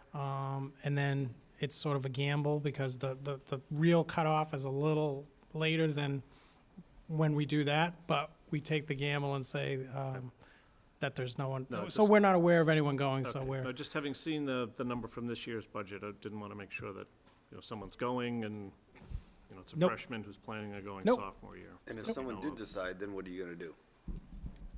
at this point, Yes. we'd have to, well, it depends, if we found out in the next week or two, we'd have to amend the budget, but the reserve fund, we'd have to go to the reserve fund, most likely, or would make a transfer.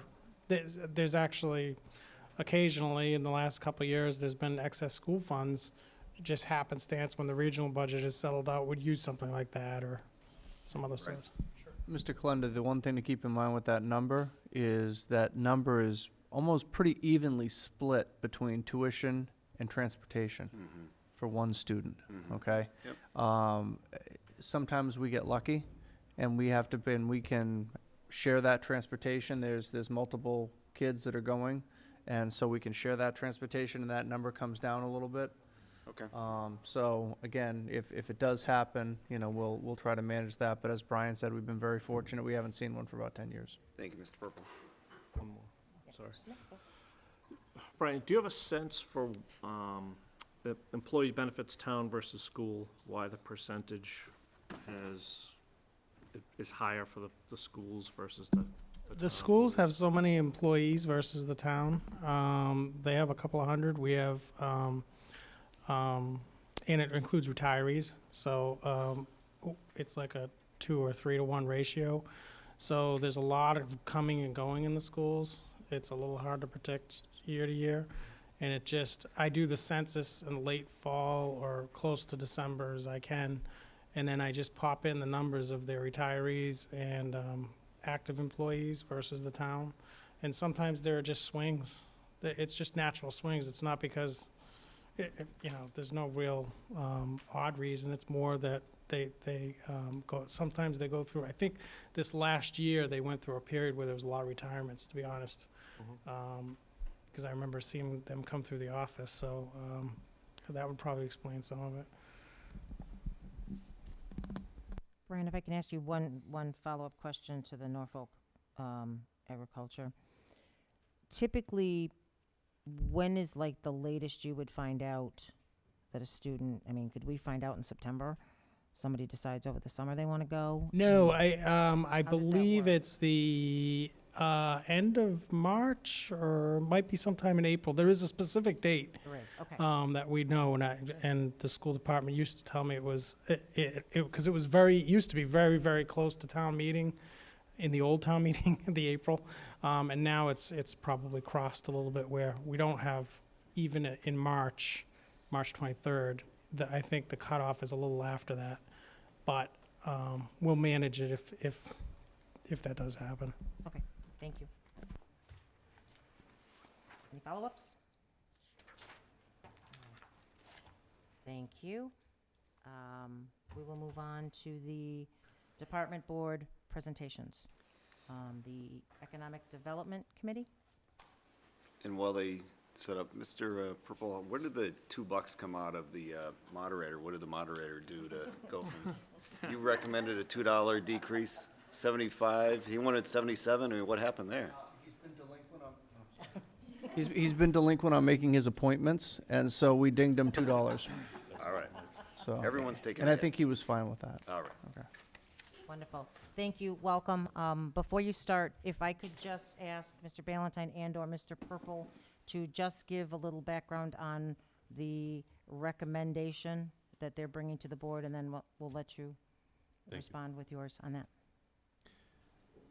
So this was one that just came late, and I apologize, Mr. Wood was supposed to be sitting in the meeting with us. Having a discussion about the economic development coordinator position. This is a position that is currently budgeted at 19 and a half hours. We've attacked this position, I think, everywhere we could. We did have an employee in the position for a period of time.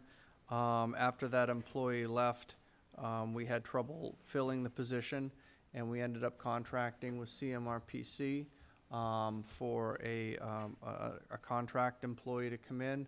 Obviously, the rate of that person limited the hours more to, maybe 10 to 12 a week. But you got probably somebody who is more in tune with a lot of the planning in the region and things of that nature. But again, less hours towards the position. That relationship ended, and we have, again, established a relationship for contracted service with Ms. Reynolds, who has been doing a very similar work to the person that she has replaced at a similar rate, but again, the hours have been kept in that same 10 hours a week range. There's been discussions at this board regarding options on how you wanted to proceed. Do we want to we had looked at an MOU with the town of Millis and sharing a position, a full-time position. We had talked about re-advertising again for another 19 and a half hour position. We had talked about reaching out to MAPC and CMRPC to look at using another contracted employee. Quick update on that, MAPC has no one available. CMRPC may have a similar arrangement they'd be willing to discuss with us. I hopefully can provide you more information on that next week. But one of the things you did want to know is, where is the Economic Development Committee on these discussions? So Mrs. Hale and I sat down with Ms. Conley and was supposed to sit with Mr. Wood, but he got called away. And they would like to see the hours fully utilized, but obviously the money is not there to do that under this particular arrangement with the contracted service. It's just not in the budget, and I think we spent an hour and a half on the reasons why it's not in the budget. But there, as part of this budget, we have reduced the ZBA position from full-time to part-time. And so one of the discussions, one of the things that came out of the discussion was, would the combination or consolidation of the ZBA part-time position and the EDC part-time position make sense? Obviously, I think there may be some synergies with the two. I think that there may be some potential conflicts that would need to be discussed. And then also, it would mean adding another set of benefits back into the budget that was taken out when it was cut to half-time, which means about another $20,000 that we need to add into the benefits budget if you want to proceed. Ms. Conley, on behalf of EDC, wrote a letter, which was included in your packets, just kind of talking about this proposal. She characterized it as my proposal. I don't think it's really my proposal, but I do think, given the fact that we're talking about the budget, that this was something of value to have that discussion this evening to get a sense of where the board was going. And that may have stolen a lot of your thunder, and I apologize, but that kind of frames the issue, Madam Chair. Would you like to add anything to that, Mr. Wood? No, not really. I think you did a pretty good job. Thank you, Mike. But the position's been empty for over a year. We've advertised it twice. We're not getting the caliber of employees, of candidates for it that we would ideally like to have. We've got a lot of good things going, and we've been very fortunate to have Claire, who's working well over the 10 hours a week that's allotted. She's charging for. Thank you for that, Claire. I think it would be great if we could do the shared employee. I mean, we were really hopeful for the MOU with Millis. I like that idea. I think we can get around any conflicts that you have. I think the conflict of interest between the ZBA and the EDC, I think that's kind of minimal, because most EDCs work directly with the town planner, which handles the same things. They work hand in hand, so I don't think that'll be any problem. And ideally, I'd like to see like just a full-time EDC person, either with shared with another town, but I think it'd be fine here. Whatever you guys want to do, I support. So we supported that project. Do you have anything to add, Dave? No, not really. I think, you know, both town administrator and John have kind of touched on the key points. I'll admit my personal preference, and maybe this is just in part because of the momentum of having worked on the Millis MOU for so long, is that to go in that direction. It allows you to share the benefit expense, and it also allows you to focus on an applicant and an employee that focuses full-time on economic development work, rather than this kind of hybrid position where you'd have an employee doing part-time economic development work and part-time being the administrator for the ZBA. But at the end of the day, I think either one can work, and either one can work fine. So I don't, I have a preference for one over the other, but it's certainly not a deal breaker for me. So I'd be happy to.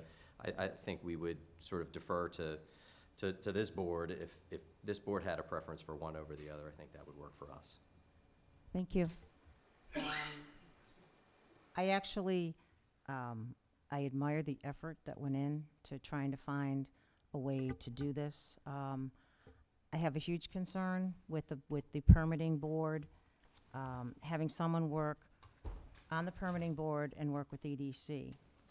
There may be times that EDC is an advisory board. You may come across a time when you may not support something that comes before the ZBA, and it could create a conflict for the person that's working for both the ZBA and EDC. I worry that we're asking an employee to give their best to both, and with, again, a permitting board and an advisory board where you do work and go before ZBA. We've seen it happen on Main Street. And I worry about if there may be a conflict there. I completely support the collaborative approach that's gone into this. I think thinking outside the box is how we really get the best results and get things done here. I worry about an appearance of potential influence on a decision that the ZBA may have based on the position of the person. The administrative person is the person, the go-to person, that would be the go-to person for both the ZBA and the EDC. So I hesitate on the conflict piece, and then I hesitate on adding back the $20,000 as well back into the full-time. That's kind of my thoughts on it. Mr. Kalenda. So I like the, as Mr. McKay, Mr. Wood were saying, the MOU seems to me to make the most sense. I mean, you've got someone who's dedicated to economic development. You can also utilize anything that individual has learned, any experience that individual has gained over the years in a different town can be utilized in this town. To me, that makes the most sense. Is either of those options in this current budget or not? Or is neither one? So the current budget is carrying the assumption that we will either continue under a contracted service at a similar rate to what we're paying Ms. Reynolds now for that 10 to 12 hours a week, or that we hire another part-time employee at 19 and a half hours. If we were to do the MOU with Millis, we would need to increase the benefits budget by about $10,000, which would be about half of the benefits that would be required. So is it better to have someone to re-advertise again and again at 19.5 hours to try to find someone that way? Or the MOU and share the benefits with another town? What's more cost-effective to Well, Southborough? I If I think, may- I'm sorry, No, no, yeah, If I may, I think the board discussed this and directed Mr. Purple to put it back out for advertisement, and I don't know that that's been done at this point yet. no, we've had the conversations with MAPC, with CMRPC, and again, MAPC is not an available option. CMRPC may be, again, that kind of runs a little bit contrary to the discussions that were had the other day about trying to get to the full extent of the 19. The one thing I will comment on in Millis, and again, this is looking down the road a little bit, Millis is very different from us. They use a lot of contracted services to fill a lot of positions that we have as employees. For example, their planning director is a contracted service. Their conservation agent is a contracted service. Yet they have a part-time energy manager for their green communities, right? So they did want to do something with economic development. If this position gets established and we end up doing an MOU and we go down the road, I think that over the course, in a short period of time, and I'm saying probably in 3 to 4 years, Millis is going to see the value of, of having an actual person, an employee on staff doing these things. And I could see Millis wanting to assimilate their planning and economic development, in other words, absorbing the entire full-time position. So we may be sitting in the same position we're sitting in now in 3 to 4 years, even if we pursue that option. That is a possibility, given Millis' situation and how they currently staff some of those other similar departments. So what are we being asked to do then tonight, if anything? I mean, we've got 2 proposals. I mean, I guess we can't act on, can we act on either one of them tonight, or are we not? I think what you're being asked to do is to give consideration to, are you willing to consolidate 2 part-time positions into a full-time position and assume another level of benefits? Or are you willing to do what this budget assumes, which is either find another part-time employee or continue down the road with economic development coordinator position with a contracted service, which is going to get you, 10 to 12 hours a week, depending on the person, At the same cost. at the same cost. So that pot of money that you have for that position can do those 2 things. If you decide to do something as discussed with EDC, then it's going to be, another level of benefits. If it's something that we talk about doing an MOU with Millis, it's going to be half of those benefits. So it's a difference of $20,000 or $10,000, or staying within the budgeted amount. I personally would like to still explore the path that we had given Mr. Purple direction on prior, to put it back out for advertisement, speak to CMRPC. CMRPC.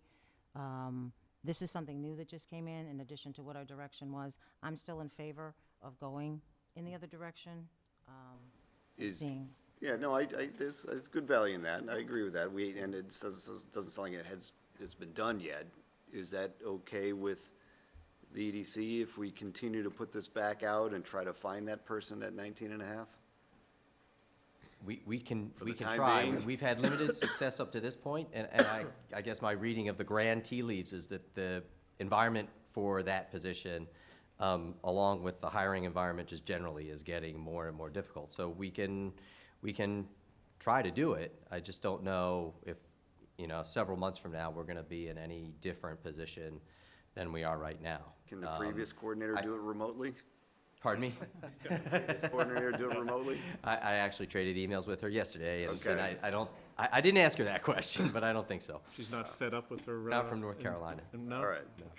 Mrs. Fana. I think they're looking for a direction here. I'm not in favor of a shared position with ZBA either. I'm not in favor of a position that's gonna trigger any kind of benefits as well. And since we have the contracted service employee in the room, have we reached out to that individual to see if they want to continue? Constantly.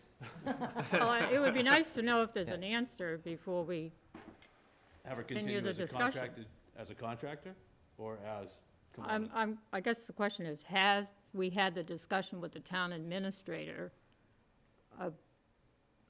about the contracted service that you're presently using with the funds that are available? I don't know what the direction you're going in with this. Yeah, Well, but I think that runs contrary to the discussion that we had with Ms. Conley, that they would like to get the full value of the 19 and a half hours. But continuing, whether Ms. Reynolds wants to continue doing it or not, we cannot, or CMRPC or some other entity, we cannot do it with the money that we have budgeted. But the vacancy we can fill at this time until we have the answer with an individual that's in the office. I guess that's my question. Yeah, I mean, Yes. yeah, the bridge Okay. plan that is in place will continue. All right, so the office is not empty, that's what Exactly. the And- public needs to know that the No, position is absolutely not not, empty. but it's not being utilized to its, Okay, that's fine. yes, it is. So I take that back just so you stay. But,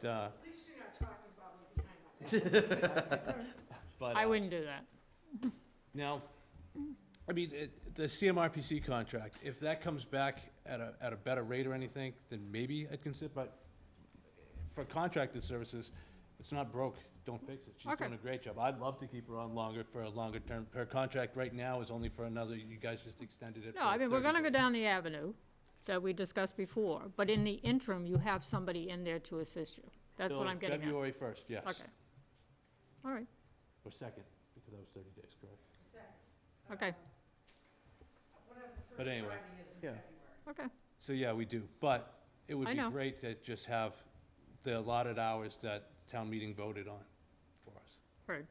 just to get more stuff done. We have a lot of good things coming. So, thank you. Thank you. Any other questions? Betsy, I think we're sticking with the contracted position at this point, so, Just had a point of information that's relevant to what we're talking about, and I would be remiss if I didn't Okay. mention it. Thank you.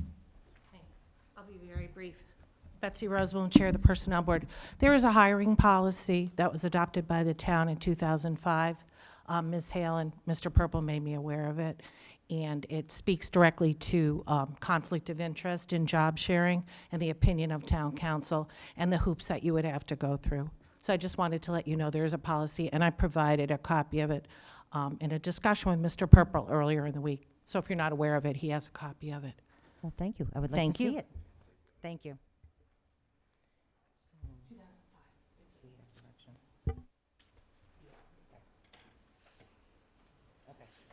All right, thank you. Thank you very much. Thank you. thank you. Historical Commission, is anyone here from Historical? Okay, nope. Do we have any recommendations of change versus the budget that was put forward? I support the budget that town administrator put forward. Same here. Same here. Abstain. Abstain. Okay. All right, next up is Municipal Technology Committee. Hello, sir, welcome. I'm also just going to ask Mr. Purple if you had any conversations, maybe leading up into this for us to give us a little bit of bridge into the discussion. So I have less bridge. Okay, that's fine. On this one, so I think I'll defer to Mr. Probst to lead the discussion on this one. All Sure, right, sir. I actually have a couple of slides. I apologize for not getting them Oh. earlier. Yeah. Yeah, would you mind? Do you want me to? So I'll be brief. Definitely don't want to occupy too much time. First of all, definitely applaud the efforts and all the work that's gone into this budget and the efforts to reduce and keep the budget to a minimum and the tax increase to a minimum. Just a very brief background on the Municipal Technology Committee. We were established by town meeting in 2017. We weren't staffed until beginning of 2018, this past year.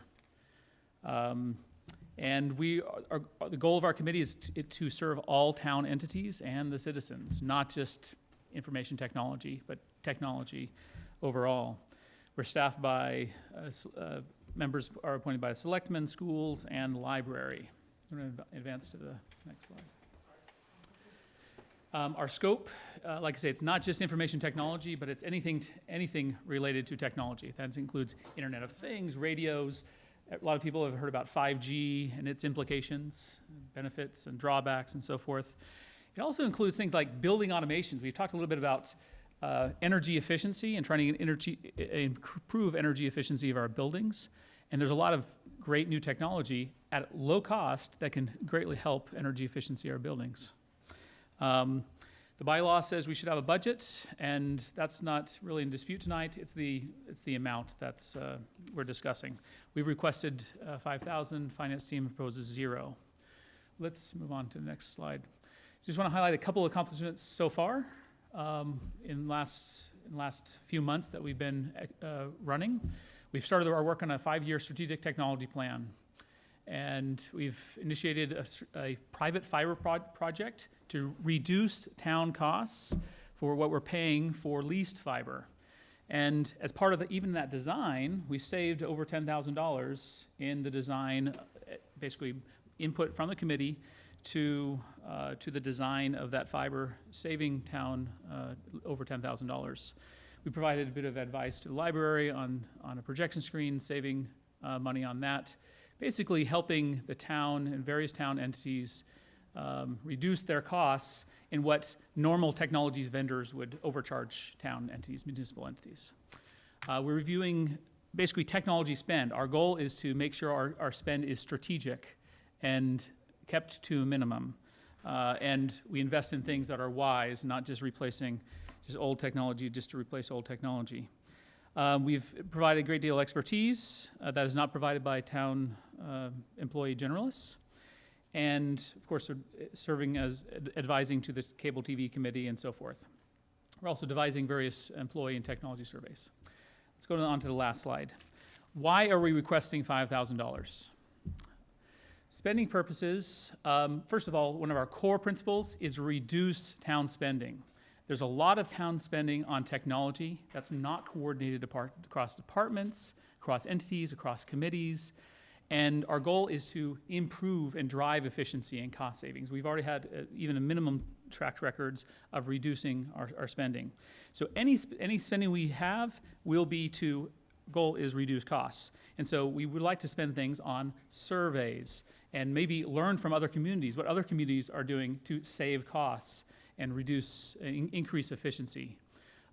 Potentially, we might need to invest in a little bit of consulting for skill sets that are not available in town. First of all, we want to leverage volunteer work where possible across town. There's lots of very smart people that are willing to volunteer their time, but in some cases there might not be those skills, such as niche technologies like 5G, which is quite controversial, and we may need a little bit of consulting on that. We don't have a history of operation. So we can't, we don't have a full year of track records. So there's no track record to base our expense forecast on.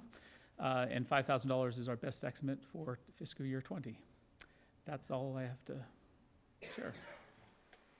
Thank you. I do have some questions for you, please. Yeah. Where do you stand? I know you mentioned the 5-year strategic plan. I know you guys just started.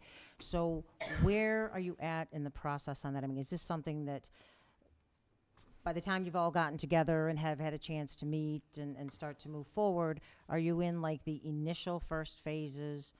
I'm just trying to justify a new committee that's formed with a $5,000 cost. There's a lot of boards and committees in town that do a lot of really great things. They monitor projects and whatnot, and I'm just trying to justify how you got to your $5,000 number. I don't know if a piece of that has to do with the 5-year strategic plan or it's other goals that you have. To me, it was a little vague. So if you could maybe expand a little bit more on that. We're just middle of drafting creating our first draft of the 5-year strategic technology plan. And it was going to be continuously maintained, and every year we're going to be updating it. So it's going to be an ongoing plan. We intend to present the first draft at town meeting. And one of the goals of that strategic plan is to not only share with the town what technologies we're recommending, but most importantly, what technologies we're recommending to, again, drive increased efficiency as well as meet citizen services better. So to be able to do that, we need to understand what citizen services the town is currently serving well at, and what the citizens themselves think the town could do better at.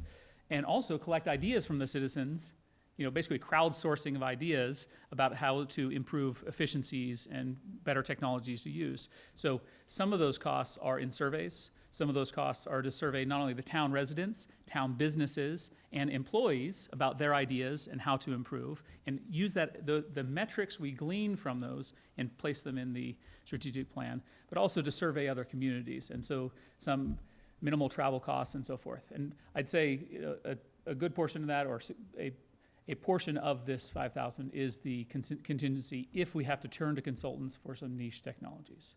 So I don't have anything more specific than that. Certainly, we would not spend anything unless it's absolutely necessary.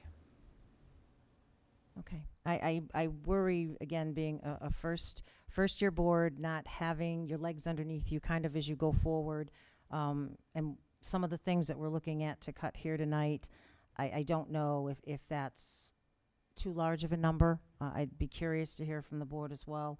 Also, I wonder about, there's 2 members from the school committee, there's a member from the library. Has there been any thought to doing a 40-40-20 split on funding this budget? I don't know, Mr. Purple, can you expand if that's even been considered? Well, so like I said, this is a fairly new issue, Right. but I think you bring up a good point in that, it is a shared budget responsibility, or a shared responsibility, the way that the committee was crafted. The old version of the MTC pretty much focused on the town. I think the bylaw that was put in place broadened to include town, school, and library, and the membership reflects that. So I understand your point in terms of funding. And again, at the end of the day, Mr. and Mrs. Taxpayer reaching into the same pocket for that, but Agreed. But does that show support from the entities that are providing membership to the committee, that are gaining the benefits of those efficiencies? I understand your point. Again, I just worry with no track record Sure. on a $5,000 amount on a new committee that's formed. I'm having a hard time justifying that. I mean, if you were a year in and you could come back and say, well, we needed this and we needed this and we need to do this and this is our plan, and I could understand it a little bit better. So I'm a little hesitant on the 5,000. I think you're entitled to a budget. I just don't know quite what that number is. So that being said, I will open it up to any other members. I just have one question. You said you were going to make a presentation or a report to town meeting. Yes, Will that report be made available to the Board of Selectmen? absolutely, yes. Before town meeting? We will try to, yes. We're drafting it right now. We just barely got started on it a few months ago. When would the selectmen like a draft of that? Next week? We will not be able to have one next week. Quite a But tight we're schedule. meeting periodically and trying to get it drafted. Am I to gather that there's no expertise in the school department, in the IT department, and the personnel that we have anywhere in town that can do this? We will definitely, there's lots of expertise, and we will draw on that. We already have through some of the projects that we've already completed. But we anticipate there are some niche technologies, such as, again, 5G, non-ionizing radiation. It's a very sort of a niche skill set, electromagnetic wave engineers, and understanding both the challenges with it and problems with it, as well as the benefits thereof. And we've all heard about the 5G small cells and how our towns are going to be destroyed by these really ugly-looking things that are going to be placed on top of the utility poles because the FCC, there's some FCC laws that basically say, there's small towns and individual towns cannot make laws against them. Anyway, there's quite a few changes in technology that would require some niche skills that would be valuable to have some consulting on. Okay, at this point, I agree with much of what Mrs. Braccio said, but I'd be eager to read the report that you plan on submitting to town meeting, or presenting to town meeting. Okay. I'm just inquisitive on how, so I understand a brand-new committee. If the bylaw says they have to have a budget, or they're supposed to have a budget, I mean, you can have a budget that's zero, but that's a little silly, but you can. They're not asking for 100,000 or 50,000 or 25,000. 5,000 out of a multi-million-dollar budget is pretty small. I'm inquisitive as to how finance director, town administrator went from 5,000 to not even 1,000 or $500 or, went to zero. I'm curious how we got to that. All right, since Brian won't stop looking at me, I guess it's mine to answer. So, look, I think it was kind of the Pandora's box theory. For some reason, a lot of boards and committees that don't have budgets came forward this year and said, we've been held down too long. We need funding. We need a budget. We need, some boards and committees that may have smaller budgets says we need more.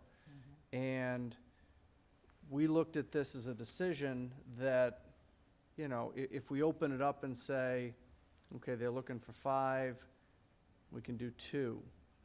Well, then you've got other conversations here, with open space. You've got a conversation with historical. We had conversations with trails. So maybe you see where I'm going here? Do those, So do those committees that you mentioned also have an expectation of a budget? Like this bylaw anticipated? There were Not only anticipated, but established? There were discussions of budget, of either budgets for those that may not have had a budget, or increases to those that already do have budgets. So, But are they actually in a bylaw like this one? no, there's not the recognition of a budget or the requirement of a budget is what you're asking? Mm-hmm. No. Okay, so I guess I come back to this one is supposed to have a budget. It's in the bylaw. Right. A budget to me is something more than zero. And it could be a small amount. Maybe it is 5,000. It could be 1,000. It could be something to get them going. Something And to then you prime the say, pump. okay, we've budgeted, something's So- there. And then they can see where, well, we didn't need it, or we need more, and here's why. So all I will say, so 2 things. First, the cautionary, and then the good. And you and I have these discussions a lot. But at the beginning, we took a look at what the tax increase could be for an average residential home. And then we talked about if you increased it by this much, it's like another $12. I want to make sure you don't focus on the, well, it's only $5,000. No, I know that. No, because all those tend to add. That being said, I think that if the board was willing and wanted to support something smaller and said, let's start you with this, and then have you go through the year and then come back and tell us, you know what, we did this with this, and these were the things we couldn't do, and get that history that they don't have yet. Yeah, it's hard to have a history with zero. No, Yeah. well, no, it's easy to have a history with zero, because you're gonna Well, come you back can't and your spend list a is gonna say, dime. these You are all could, the but- things we couldn't do. But I think it's anticipated, So- if the bylaw says that there's a budget, it's anticipated that there's gonna be some level of spend. And for us to then say zero, I have a tough time Right. saying zero. I mean, maybe ask the question, is this the minimal amount that you think you could start with, or is there something that is, No, it'll be a year from now, we'll be able to say, over the course of the past year, here are the things that we would have liked to spend on. And we don't know, maybe we don't need 5,000. We do think it should be more than zero, definitely. So, is there, so there's Compromise. no other similarly constituted committee that has a bylaw that says a budget, they'll have a budget. There's no other one that you're aware of that has zero. in a budget? Off the top of my head, there is not another one that I'm aware of, no. $1,000. Something.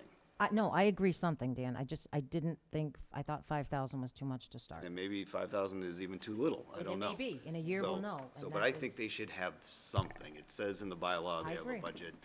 I think it's silly for us to, I understand where we're at, but I think it's silly for, to actually give them a zero. I was thinking along the lines of, I had written down 500 to 1,000, so, I again, just think they should start with something and, Yep. and go from there. The work that they do could actually save us money, which would be nice. 1,000. Bonnie's not here. 3 and 1 abstention. 3, 1 abstention. Would that be a start? That would be a great start. And then who knows? You go to town meeting and they may say, Or even better, you can go to the school committee and you can see if they're willing to, well, I say that not in some jest, but again, the way this was constructed, it was serving, It's All serving, of the- these it's serving entities, so- including the citizens. Correct. The members are appointed by Right. those entities, but we're Correct. not funded by the entities. We're funded by the general town, and it's a general town budget. So, correct. okay. Okay, thank you. So, thank you. Thank you, sir. Appreciate you coming. It was nice meeting you. All right, next up, Open Space Preservation Commission. Ms. Gillespie, I see you are in the room.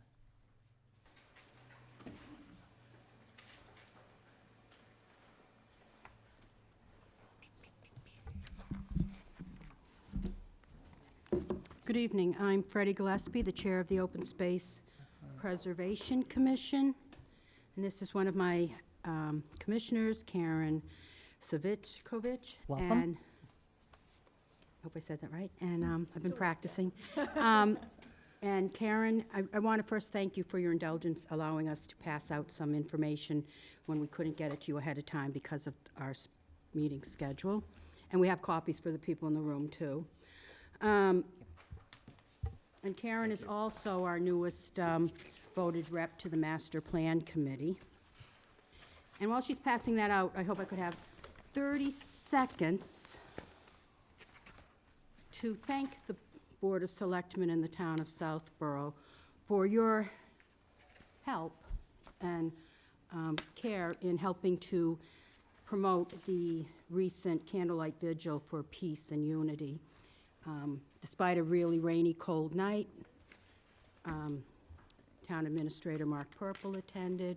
We had the Chief Paulhus and Chairman Lisa Braccio speak, along with Senator Eldridge and Representative Carolyn Dykema. And I thank you, everyone there thanks you. We had over 50 people in attendance, so anyhow, thank you. So, I wanted to start with, what's the mission of the Open Space Preservation Commission? We were charged by town meeting to facilitate the preservation of open space in Southborough. And we have recently come to learn that purchasing land or conservation restrictions, reviewing site plans and subdivisions is work we've traditionally done.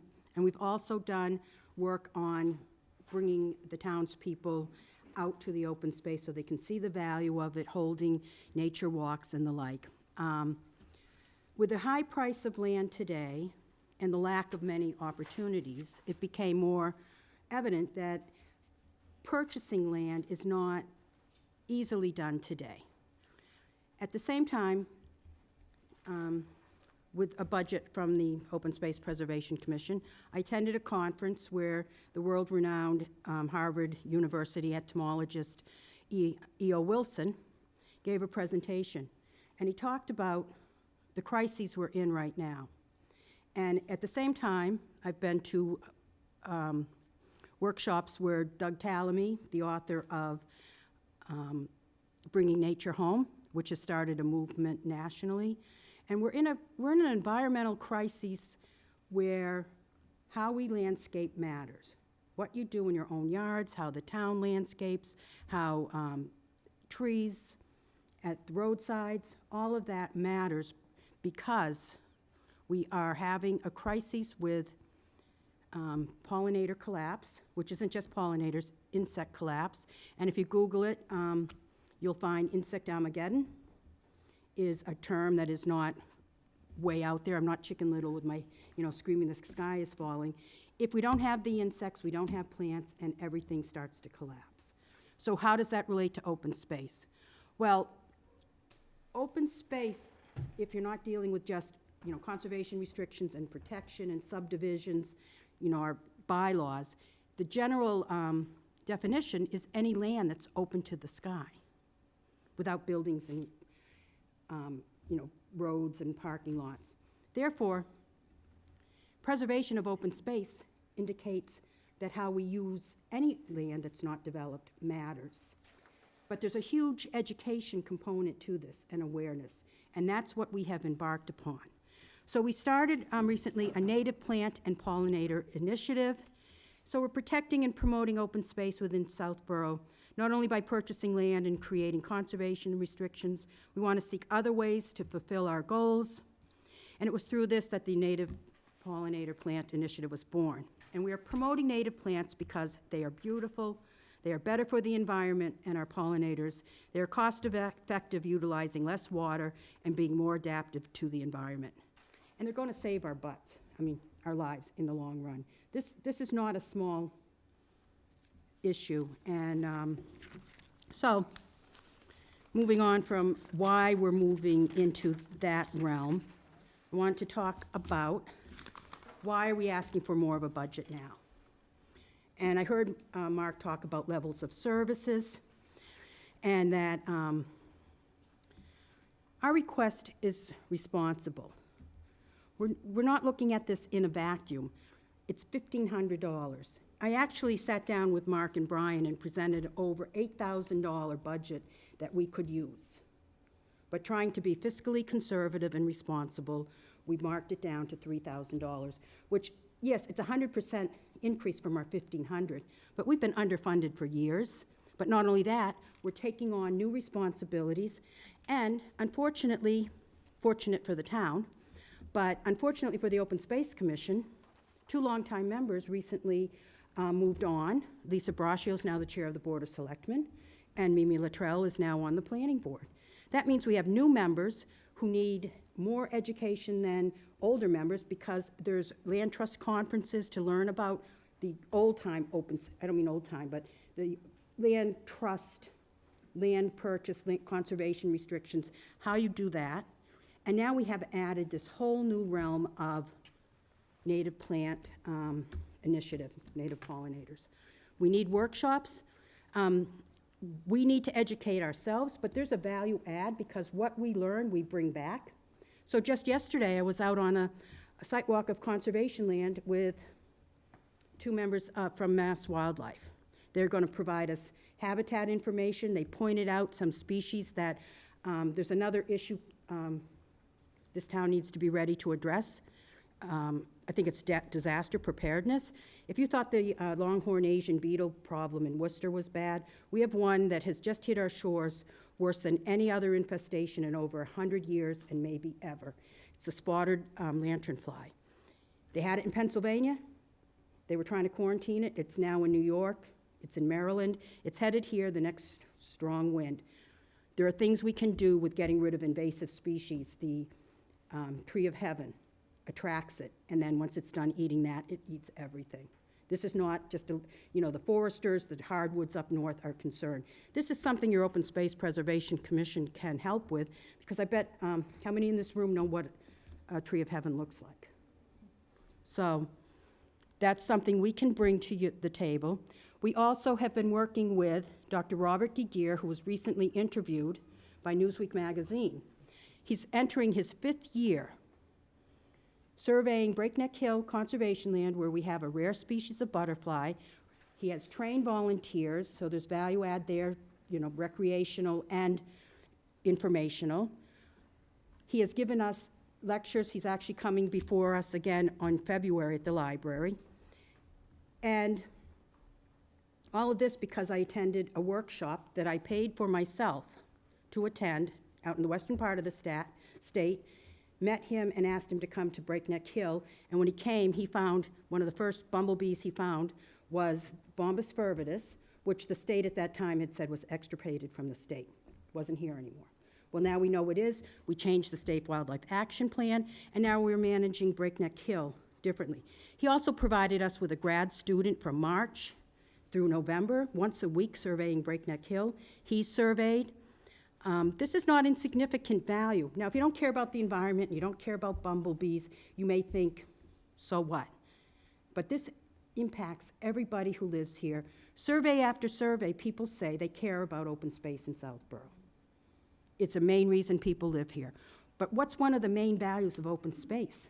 It's the wildlife habitat, the birds, the butterflies. We've installed pollinator gardens, nonstop, butterflies and hummingbirds. People love to go by and see them. We help facilitate the installation of the native plant pollinator garden at the senior center. The Rotary Club has approached us, asking us to partner with them and recreation for a pollinator garden at Fayetteville Village playground. There's benefit to the knowledge we gain and the people we connect with and the people we bring back to the town to help provide services for free pro bono. We also had the state what's the bird guy? Thank you. Come to Breakneck Hill because we have a kestrel. They gave us a kestrel box. These are resources for the town. People like going on our nature walks. It's enjoyable, but we're also doing a vital, critical value of protecting the environment and helping to make people become more aware. I know I've gone on a little bit, but this is a new initiative, and I think it's important that people start to learn about what a crisis we're in. Just Google insect Armageddon. You've all heard about the pollinator decline. It's more than just not having butterflies. It goes up the food chain. And, you know, we're at the top of the pyramid. You wipe out the bottom part of the pyramid, it all collapses. So your children and grandchildren can benefit by this because you can't solve it all, but we can make a difference by using native plants in a certain way, and that's what we're helping to promote.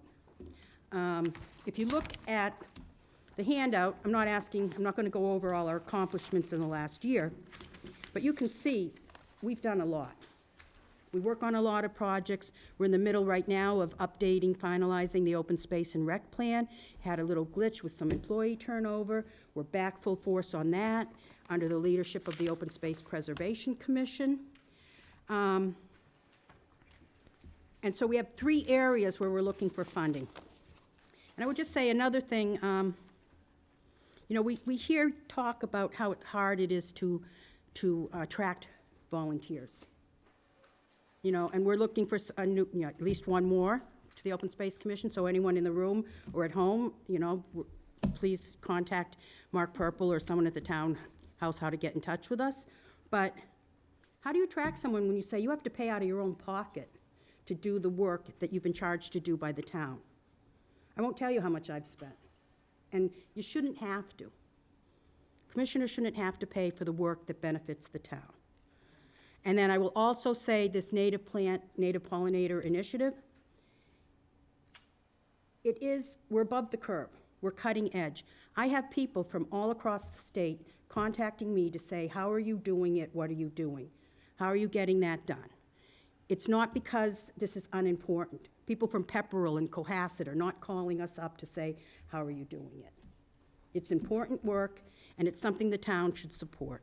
So our budget is modest at $3,000. You know, we have 5 commissioners to send us to workshops, for us to hire people to come in and do presentations, for us to help with the senior center and the Fay Village Hall, Fayetteville Playground. Wrong project, sorry. We'll put native pollinator plants there too. But this is not just one project, and we need some help with consulting, sourcing plants, and there's value add here. So, that's my spiel. Thank you. Thank you. I can relate to a lot of what you said, Freddie. I know Carolyn Dykem is very active as well with the whole pollinator issue. I believe she started some type of initiative on the legislative end as well. I can say, as a member that has sat on open space prior, I did self-fund going to workshops, and I always worried, and I brought this up with not just open space, but other committees. We put people in a position to volunteer, and we don't give them the tools necessarily that they may need to do the job that they do. And at the end of the day, I can't see someone self-funding to do a volunteer position with the town. So I am in support of a increase in this budget for that reason alone, because I've sat there and I have also taken out of my own pocket to be able to do the job that I was given to do. So that's my 2 cents. Thank you. Anyone else? So I'm in support of the current budget. So, I mean, if we went down that path, I think we have to go to every single board and committee that spends, including this board and committee, that spends hundreds and hundreds of hours of their own time during, that could be paid for. I mean, I don't mind what we make. I don't do this for the money, clearly. It's $800 a year, but it's unbelievable the amount of hours and time that we spend. So then we should increase ours to $40,000 a year, which I would not support, but, that's my point. So, I know that Ms. Gillespie always gives a very passionate speech. She did tonight. She'll do so at town meeting, and they may go along with her for, the additional funding. I'm comfortable with, and we did this last year. I remember you did it last year too. We went through the analysis of so many boards and committees were asking for more in a time that we didn't have it to give. I mean, I just, it's not me to suggest more from what the team here is suggesting, even for the MTC, but from zero, they needed something. So I was happy to do that, but I'm staying with what the town administrator and finance director recommended. Mrs. Faniff? Is there any, Freddie, I'm sorry I missed the beginning of your presentation. Is there any duplication of services provided by Conservation Planning Board? I know they have initiatives that they're trying to accomplish now, too. So the answer would be no. You have a conservation agent who is overworked. We actually help support them, so you don't need, many towns, and most towns, have a second person in conservation to do, you have an agent and an admin, and then you have, many towns even have the admin split with stewardship. We help provide that work. We also, to the planning board, they have a certain role. Town council has opined that we have a role in advising them, which we do. We also, with the Native Plan Initiative, it's moving in a new direction. During permitting, which our bylaw recommends using native plants, we help provide, we just put a recent project where we could connect the developer with a source of planting materials and the information they needed. So we are a resource not only to the boards, but to the, for the development community or people trying to build better. How's that? But I would also say, our request for the extra money has nothing to do with the number of hours we put in. Yeah. No, I mean, understand that. No, but I was just I'm wondering- responding back to Dan's point. We put in thousands of hours. I could probably match some of the selectmen head to head. So we're not asking for money to pay our salary or to pay our hours. We're talking about to pay for The workshops, the the workshops. education needed for the town. So, the workshops in particular, is that in any way an eligible cost under the administrative bucket in the funds that are collected? We are talking about a different committee, which is community preservation. I'm sorry. And their admin money is not eligible to use for for open space work. And it's only admin to do the administration of the Community Preservation Act, not for the related projects. So the answer is, Okay. if it was, I would have tapped it by now, I'm sure. I would say, though, well, it was another question. You were talking about community preservation. I think the increase is under $6, though, for the community preservation to the 605 that you had up there before, that Brian is going to, you asked Brian for. A question of the town administrator. do we pay educational cost out of any administrative budget for committee or commissioners?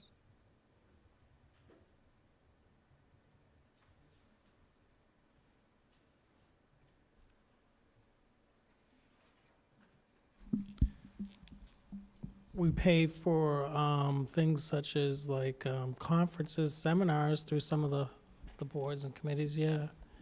Through I think they're funded through the regular the oversight, the department that they have oversight of though, like the assessors or council on aging or something like that. We don't have a general No. line item in other support No. anywhere else?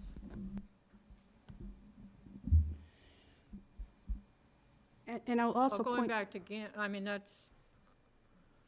think that's Dan's concern. Is that something we should consider, that we have a line item so that committees, commissioners can come to the town administrator and sign up to take a course out of this general sum of money that's open to, So you're gonna make me the gatekeeper?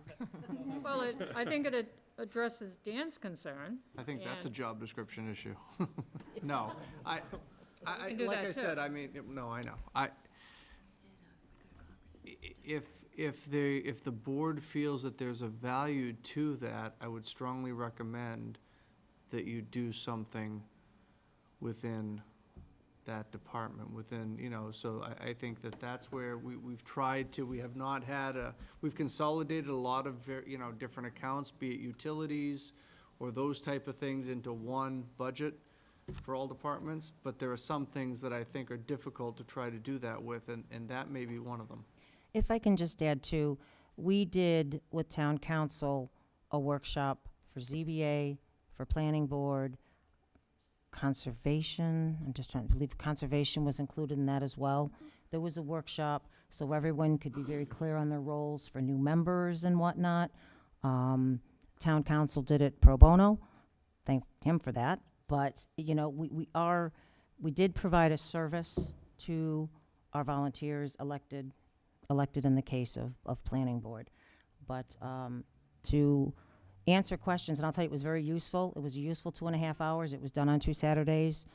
He offered to do it for the administrative staff as well. I just think it better prepares our volunteers for the jobs that we ask them to do. But I don't think I think what they're asking for is something to assist them in accomplishing something, not town government, how town government runs and your responsibility, if I understand what you're asking for. well, first of all, other committees, commissions, and boards do take advantage of training, as they should, to know what their role is. Conservation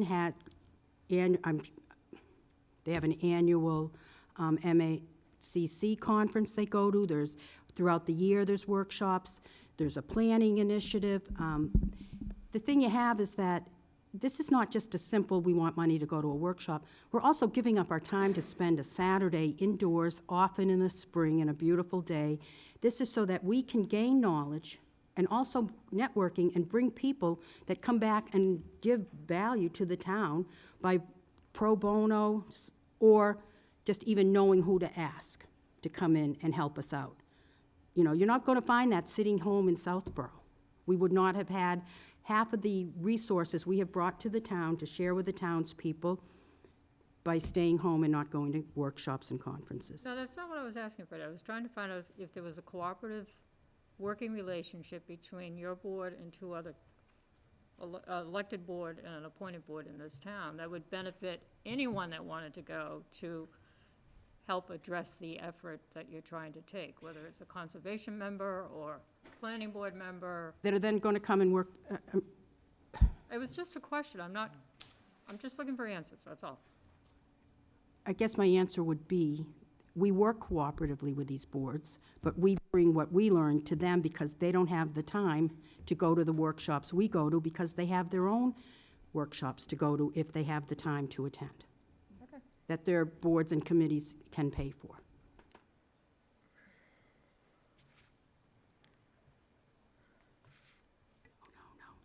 All right, do we have a position anyway? I know. You heard me. I heard you, and everyone's heard me. So, Mrs. Faniff, do you have a opinion?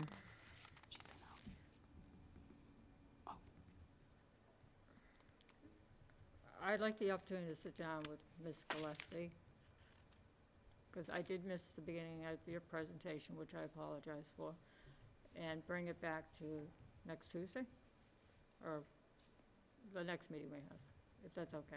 That's fine with me. Are you available Tuesday? Are you available, Freddie? Sure. Thank you. Thank you.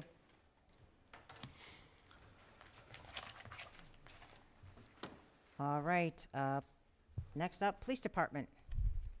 Well, he's coming up, Mr. Purple. Can you tell me where the $1,000 reduction in veterans services came from, and is our new veterans agent in support of that? I'm going to defer to Mr. Ballantyne on that, but my Be the hard one, the my veterans. Well, my thought would be, and Mr. Okay, well, let's do it this way. You correct me when I'm wrong. There is, I believe that there has been not the level of cases, the caseload that the veterans agent has had, and I believe that's where the reduction was. No, that's correct. Mr. Wilson, of course, was okay with it. I don't know because the new agent has just been, I just met him 2 days ago, so I don't know how he feels about that. So I get very concerned about we have no discussion about, taking $1,000 from veteran services, and then we have a very long discussion about adding potentially up to $1,500, into other boards and committees to do things like attend conferences on butterflies and invasive species. So I am very concerned about that. I'd like to know more about why that $1,000 reduction was made, and if our new veterans agent is even aware of it. I don't know if he's. Yeah, I honestly we can don't have know the if he's aware of conversation it. with Mr. We Stearns, can, yeah. Stearns about that, but I think that the caseload, Mr. Kalenda, has not You never know what a caseload required. might No, be from but one year look, to the other. I completely understand, and I know that a portion of that is reimbursable through the state. But yes, we can have that conversation and make sure that he is in agreement with that. And if not, I'm not voting on that one tonight in particular. I want to know what that answer is. Sure. Okay. Chief Paulus, welcome. Thanks for letting me speak. Thank you. Do you, Mark or Brian, again, want to give a lead-in to the discussion where the discrepancy came, or would you just like to? I can give a brief.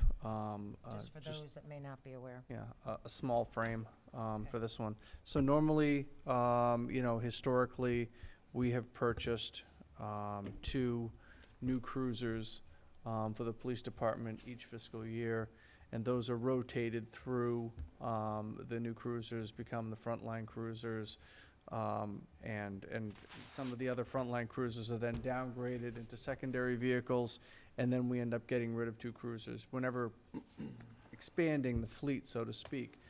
Again, this is a regular replacement schedule that we try to follow. We talked about this earlier.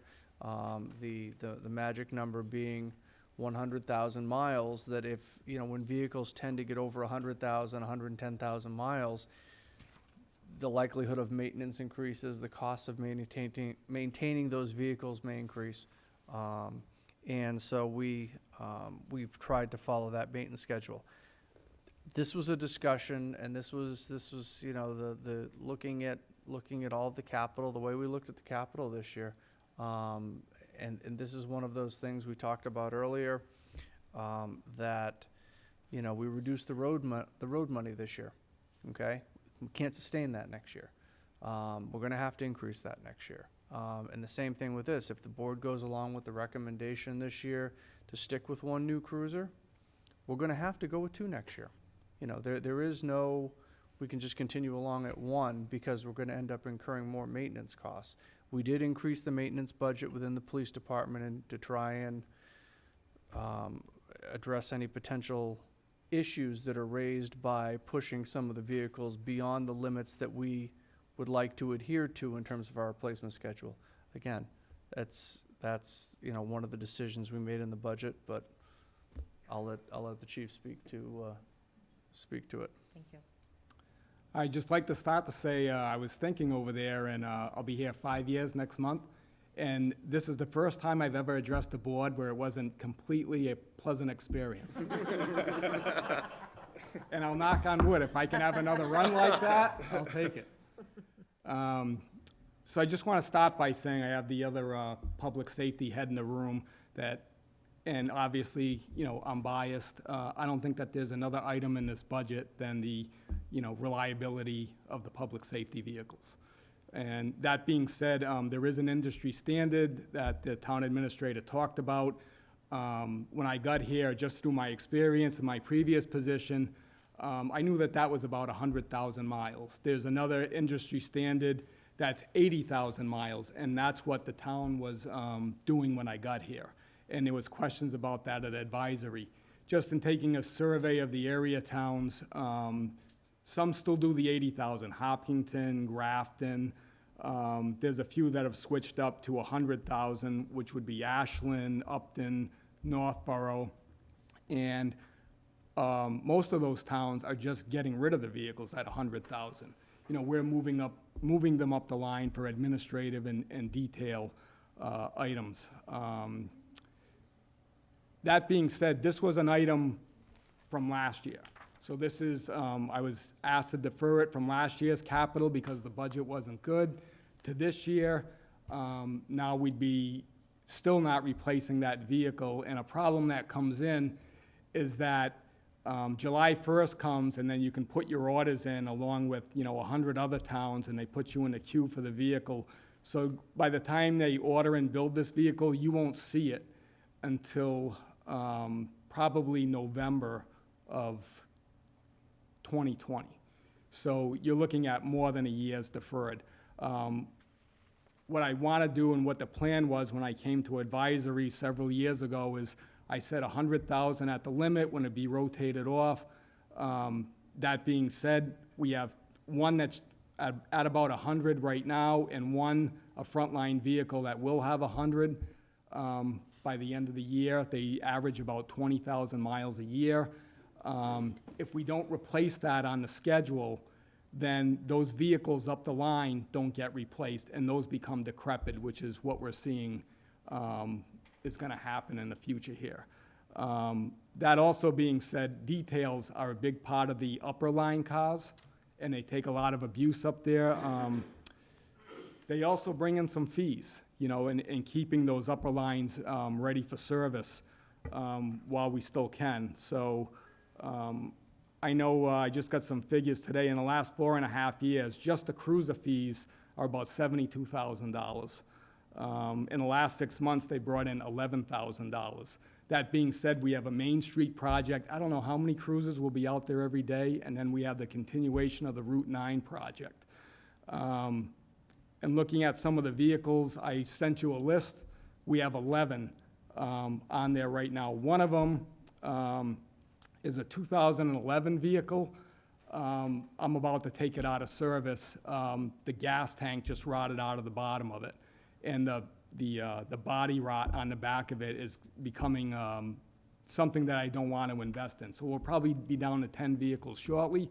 So you look at 5 frontline vehicles, then you have my vehicle, a lieutenant's vehicle, and a detective's vehicle, which we do use for details when we're short, and that leaves you with about 2 vehicles left for details left. And one of them, I believe, has 126,000 miles. And another one's on their way there. So, in putting this off, again, I think I heard a quote earlier when we were talking about vehicles, and it was mentioned that we opted for maintenance when we should have gotten rid of them. And I think that's a tough call to make on police vehicles, and I think it should be left to the department head. That being said, I know that these vehicles are expensive, so we're looking at one vehicle fully equipped is $48,764. That's the ask. In the conversation, I did talk about we're up for a manufacturer's replacement on the Glock pistols. I did mention I could defer that a year, and I know they put 5,000 extra into the budget. So if you minus that, we'd be looking at 35,957 for the vehicle. I know we also had some discussion of you start putting this off again till next year. And that can be something that we're thinking about. But in the meantime, if these vehicles go down, it's just not palatable that you're gonna put 2,000 or 3,000 or more into a vehicle to keep it limping along, and we go to trade it in, they give us about $500 for these real ones at the end of life. My personal opinion is it should be a budgeted item. And I know I sent some information yesterday. There are a lease option that other departments are going to. Ashland just went to it. So just like leasing a car for your regular family, you're paying a vehicle off over time instead of, getting hit with, 47,000 one year, or if it's two vehicles, now it's up to 100,000. So that's something that we can also discuss. But just my experience is with how the it's going for not only delaying, but what we have for road work and projects put off, I can see me coming in the next year and asking for an emergency appropriation to replace some vehicles. All right, thank you. I do have a few questions for you, if you don't mind. Thank you.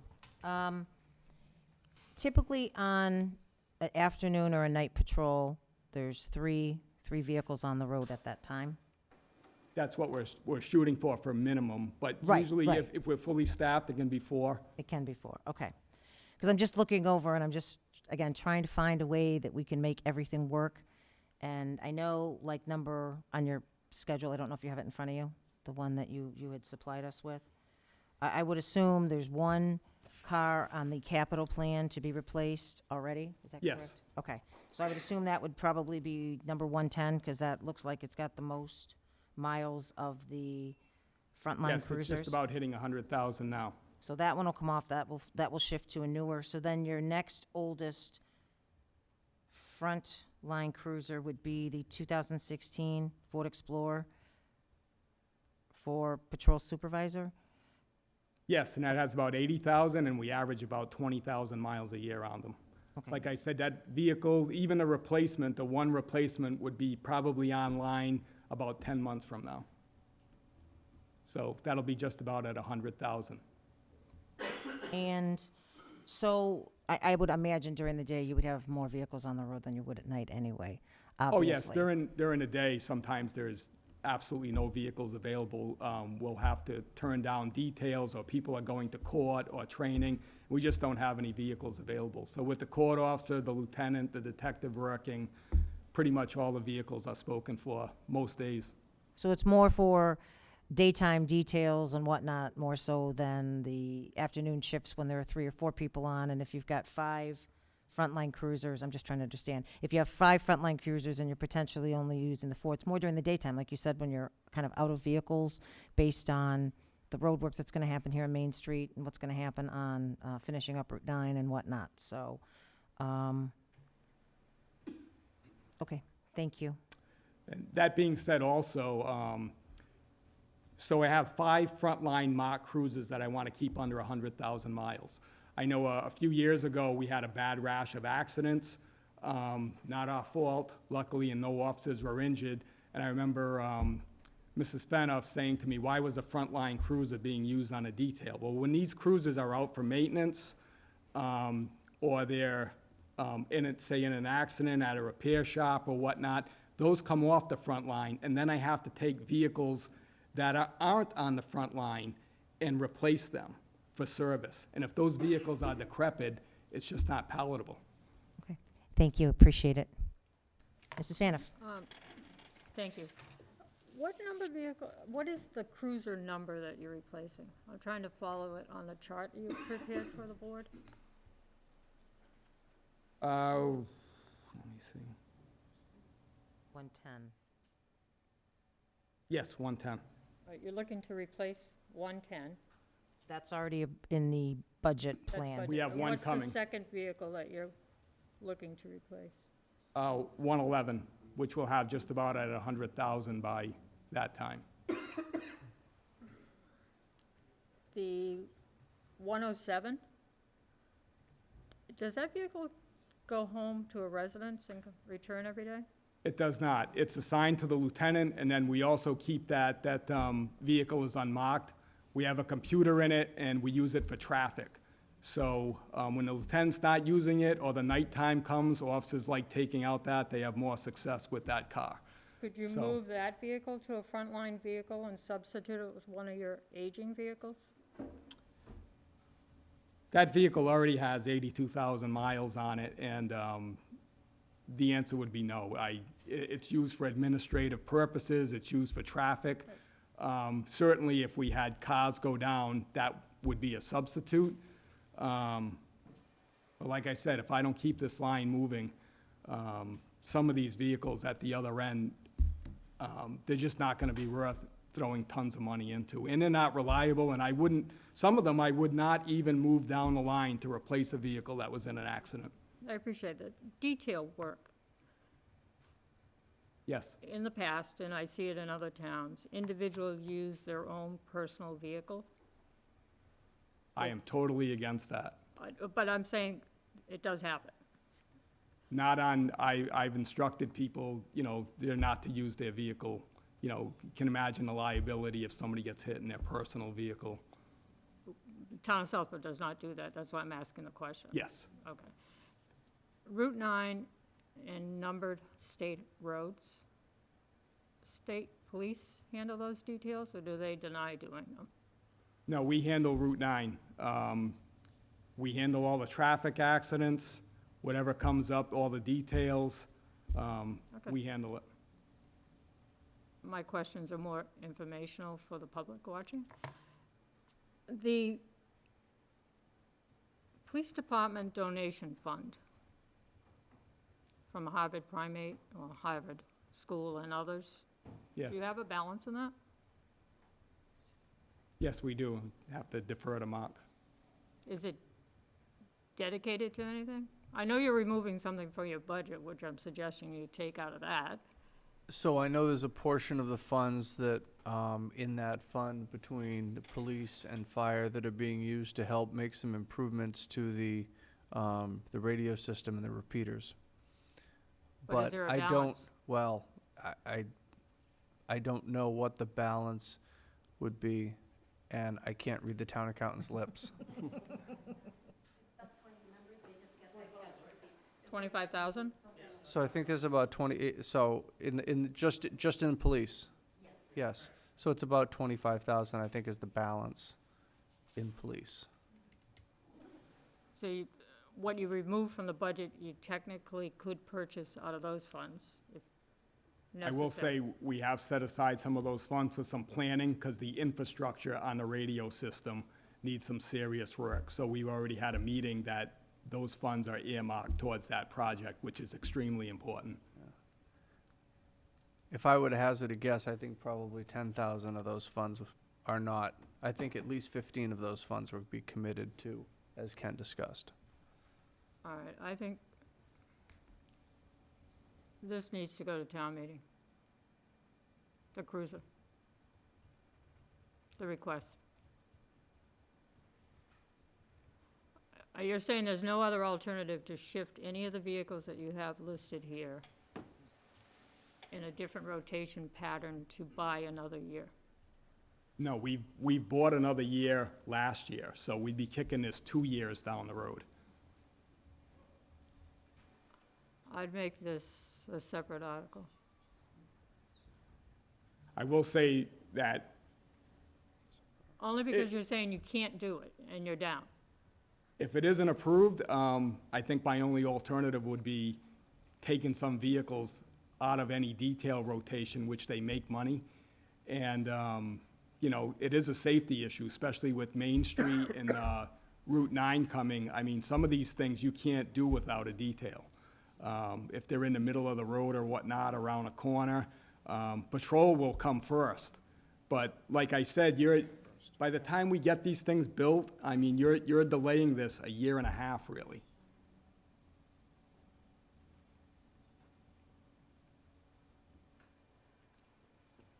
next Tuesday? Put this on as another discussion item, unless the board has a different opinion. Yeah, I want to look at the wouldn't mind chiming rotation in. schedule, because I'm not sure I understand. If I could have a follow-up with you? Sure. Or Mark and the chief would be helpful? Come to the station, I'll show you some of the vehicles. All right. Thank you, Chief. You're Always an excellent presenter, and you represent the department well. And, you know, in your 5 years, have you ever presented a budget that wasn't fiscally conservative and sound and you know, and only that which was necessary to maintain the safety of the public? As far as I know, I received nothing but compliments on my budget.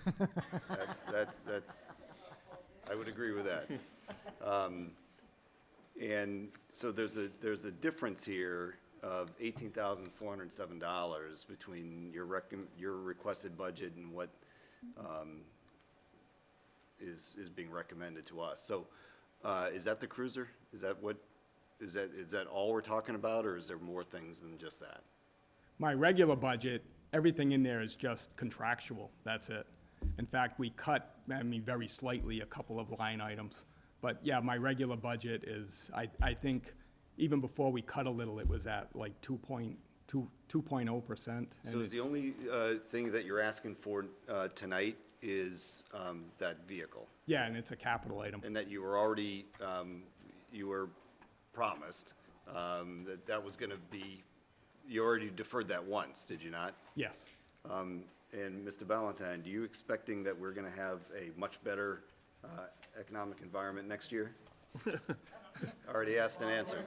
So I think one of our main job is selectmen is to ensure the public safety, and you have to have vehicles to do that run well, and there aren't, the bottom's falling out of them or about to.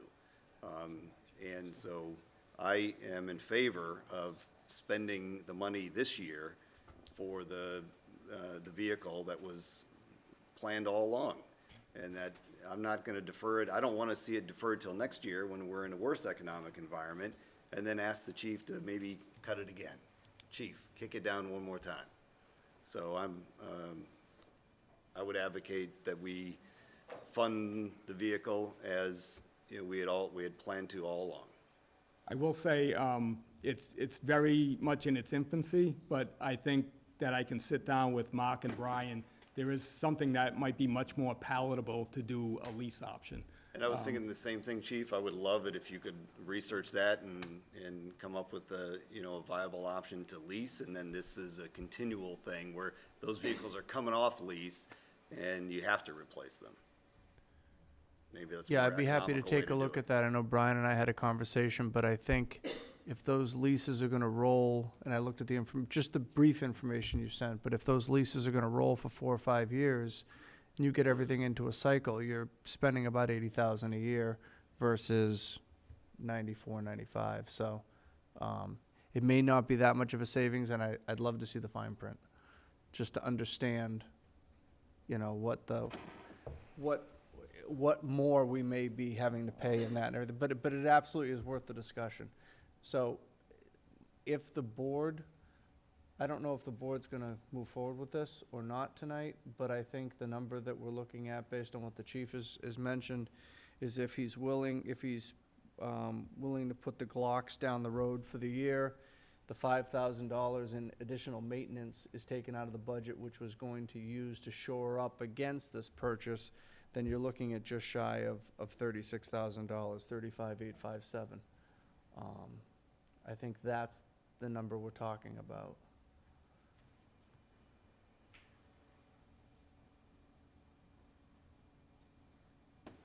Chief, your thought about the Glocks? It's the manufacturer's recommended replacement. I think we can, we have armorers. They can maintain them for 1 year, certainly. Okay. All right. Well, that's my point on the cruiser. Thank you, sir. Mr. Shea? Having heard everything, I would be in favor of moving forward with the vehicle. Again, looking at the number of vehicles that they're gonna have projected to 2020, well over 100,000 miles. And I've already deferred from last year with taking out the 5,000 and the 7,800 other capital item, or the maintenance item and the other capital. I know Mrs. Faniff had questions that she, go ahead. No, are you saying there were no vehicle purchases in 2019? For this coming? No, the year we're in now. Was No, there we any- just got one, we got one this year. Is it on here? Yes, should have low mileage. We just got it in November. I think it's 101. Yes, 6,000 miles on it, the second one down. All right, so then the 10 vehicles you have, 6 of them are over 100,000 miles. I think that was the confusing part that I had. I thought you were receiving one in this, in October 20th, a new one from last year. You hadn't No. received it yet. It's projected to October of '20. So that's when we would get a new one if we defer the second cruiser. All right, so 6 out of the 10 are over 100,000. They will be. Projected, yes. Okay. All right. I'm okay with it, based I'm- on that clarification with the dates. And please come by, I'll walk you Okay. right through it. And I am as well. Thank you, Chief. Thank you. Thank you, Chief. Youth and Family Services. Welcome, ladies.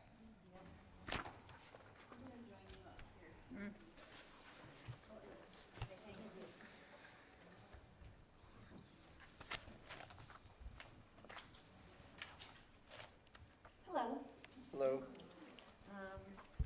Thanks so much for giving us the opportunity to present this evening. My name is Sue Butka, and I'm the chairperson of Southborough Youth Commission. I'd also like to introduce a couple of other board members in the audience that are here with me this evening, Beth Domberger and Marguerite Landry. And this is Sarah Castle, the director. Speaking on behalf of the board, we're here this evening to advocate for the originally proposed FY 2020 budget for Youth and Family Services. We certainly clearly understand now that the FY 20 budget is very tight and that many department budgets requests have been cut. At this point, we remain around $36,000 away from agreement, and we are asking for your support to close this gap. The FY 20 budget request is the result of considerable planning by our Youth Commission board members and Sarah and her staff. Tonight, we really want to touch on some of the key points. Our discussion generally follows the points in the letter that we sent you this week, and we're not going to read that tonight, but for the public, it is on the town's website, so you're going to want to spend time reading it as part of the record. I refer anyone who hasn't seen the letter to look at it. I'm now going to ask Sarah to speak briefly about the FY 20 budget request and about what activities our department supports. Turn the mic on, please. Oh, I'm so sorry.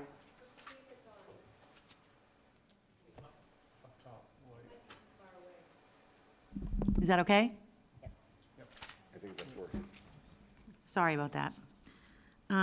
Sarah's going to speak now briefly about the FY 20 budget request and about what activities our department supports and about our longer-term view. And thank you. Thank you, sir. Can you hear me? Is it, I don't know if this is on. Gary? Can you? No. Hello? No, I think it's on the reverse side, that one, the button might be. This Mr. Ballantyne was playing with it. I am. Yep. It was hiding. There I am. Hi. Thank you so much. Thank you again for the opportunity to present to you this evening.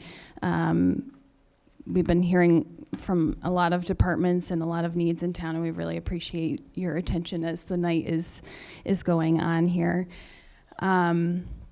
So our first slide here sort of details the history of our budget over the last several years and includes our request for FY 2020. Our request in FY 2020 includes the standard SAP increases for qualified employees. We are also looking for an increase of 80 hours for our assistant director position to be full-time year-round. That's an additional $2,191.20, roughly. We're also looking for our program coordinator position to move up to a full-time position. Currently, that position is at 19 hours a week for 44 weeks out of the year, which is roughly 836 hours. And we are also looking for an increase in program training expenses for this position as we're looking to expand the scope of what this position does. And I will just say that the name of this position, program coordinator, is, I'd like to sort of outline what this person does. She coordinates all of our need-based programs, so all of the programs that are income eligible, which include our holiday giving program, our fuel assistance, emergency funds, our camp scholarship program, so on and so forth. This next slide here, I'm not going to go into too much detail this evening. I just wanted to provide this in case there were any questions about what our line items in our budget include. And I'm certainly happy to answer any questions about that.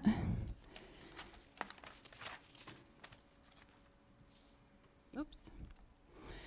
So we recently finished up another year. Happy New Year, everybody. And we're providing for you our metrics for 2018. So these are the numbers of folks that we worked with in the last year. This slide also outlines the scope, or is a snapshot of the types of services that we're providing in the community. Our support services, as you can see, are counseling and therapeutic programs. Prevention programs include substance abuse prevention, Mental Health Awareness Month initiatives, and a number of other initiatives supporting at-risk youth. Our community involvement is a large chunk of people. These are more one-off events that we have throughout the year where we have a speaker come or a panel presentation. This also includes the summer concert series that we co-sponsor with the Recreation Department. And then lastly, our need-based services, which is really a huge chunk of what the program coordinator is involved in. These numbers really reflect that as it stands, we're working with around 15% of Southborough's population. The next slide, yes. Can you speak a little bit more about the transfer station sticker fee waivers? Yes, I can. And what kind of dollar amounts are we talking about there? Sure. Well, we are a fuel assistance intake site. So this is a program that's run by SMOC, and SMOC has representatives in different communities. Some are at the senior center. In fact, Southborough Senior Center is also a fuel assistance intake site for their program. So it's state funding. And what we do is there's no exchange of money involved as far as our department is concerned. We are just facilitating the intake process, so the application process, which is rather time consuming. And so that's why SMOC trains individuals in different towns to be able to facilitate those interviews with people. And then the transfer station sticker fee waivers, it's wordy, came from, I think you guys made a decision last year that allowed us permission for income eligible residents to waive the fee for their transfer station sticker. And the way that works currently is that if someone goes to the town clerk's office and inquires about that or is having difficulty paying for it, we use the same income standards as the fuel assistance program to determine whether someone's eligible to have their fee waived.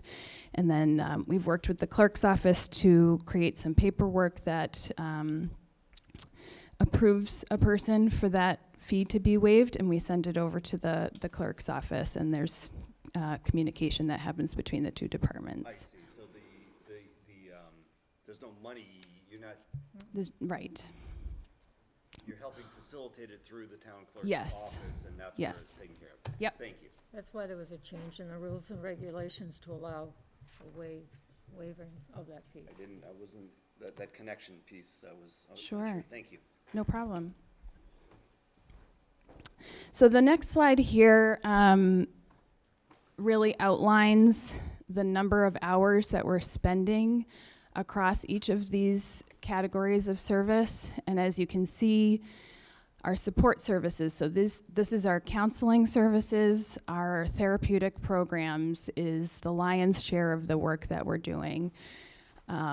We are frankly overwhelmed with the number of people who are looking for support, who are trying to find support through their insurance and are coming up with up against long wait lists, who have, for a long time, we prioritized folks who had barriers to getting treatment elsewhere, and that was because of affordability of an ongoing copayment.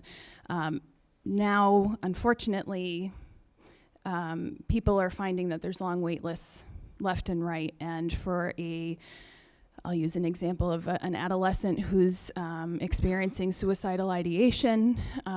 It's not okay for them to be waiting 6 months to be seen.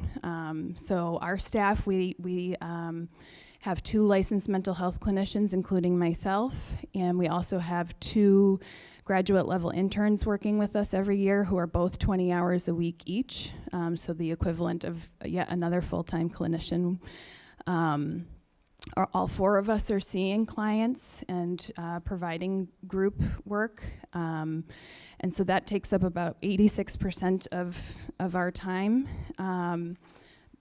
Trailing right behind is our prevention programs. We'd really like to see more focus there. We do as best we can when we're kind of between all of our staff picking up different pieces of prevention work.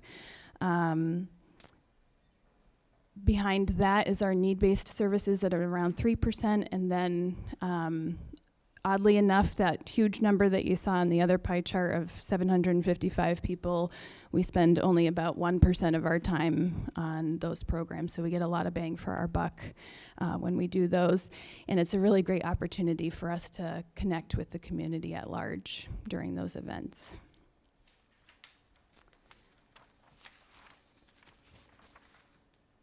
So as Sue talked about, our department and along with the Youth Commission Board spent a good amount of time working on strategizing a plan that long-term would be more sustainable. As reflected in the previous graph, we are spending huge amounts of time offering support services to folks.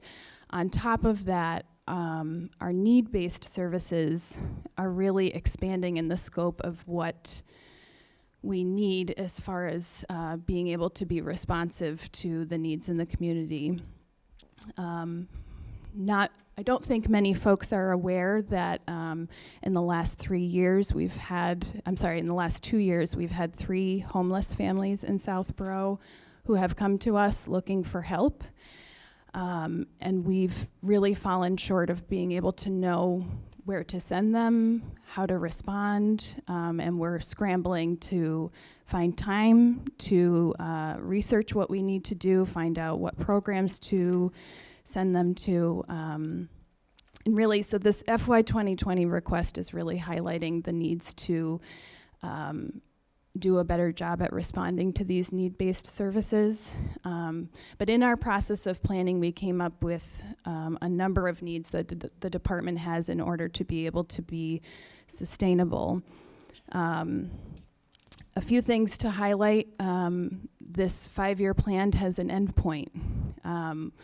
We'd like to move to a model where we're transitioning away from providing longer-term counseling support and doing more emergency support services for folks, you know, as the example I mentioned earlier, provide emergency support and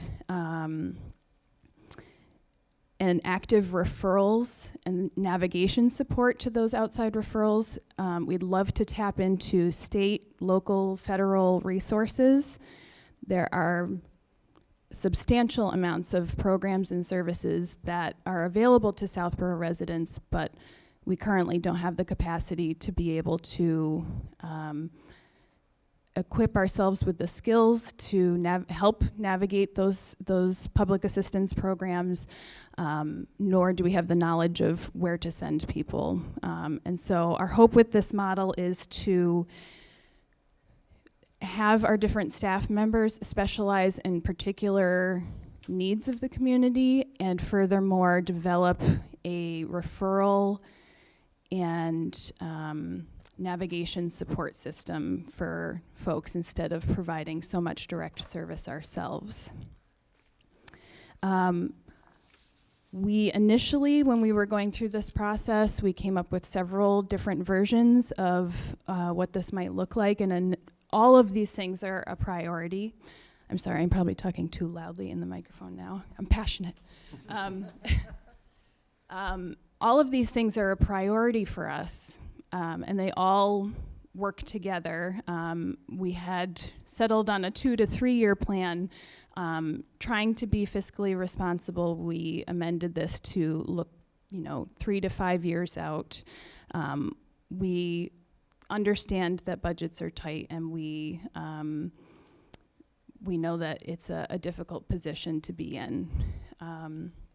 The last thing I want to highlight about this plan that I think is very important is that this plan includes an increased capacity for our staff to focus on the local and very real opioid crisis. We have a substance abuse prevention coalition, but we need more work in that area. We'd also like to develop some suicide prevention programming. As you can see in this outline here, the items that are in red are things that we don't currently do that we would like to do, whereas the things that are in black are things that we're already doing. So suicide prevention is something that there's definitely a need for, and we feel it's within our purview and within our responsibility as a department to respond to that.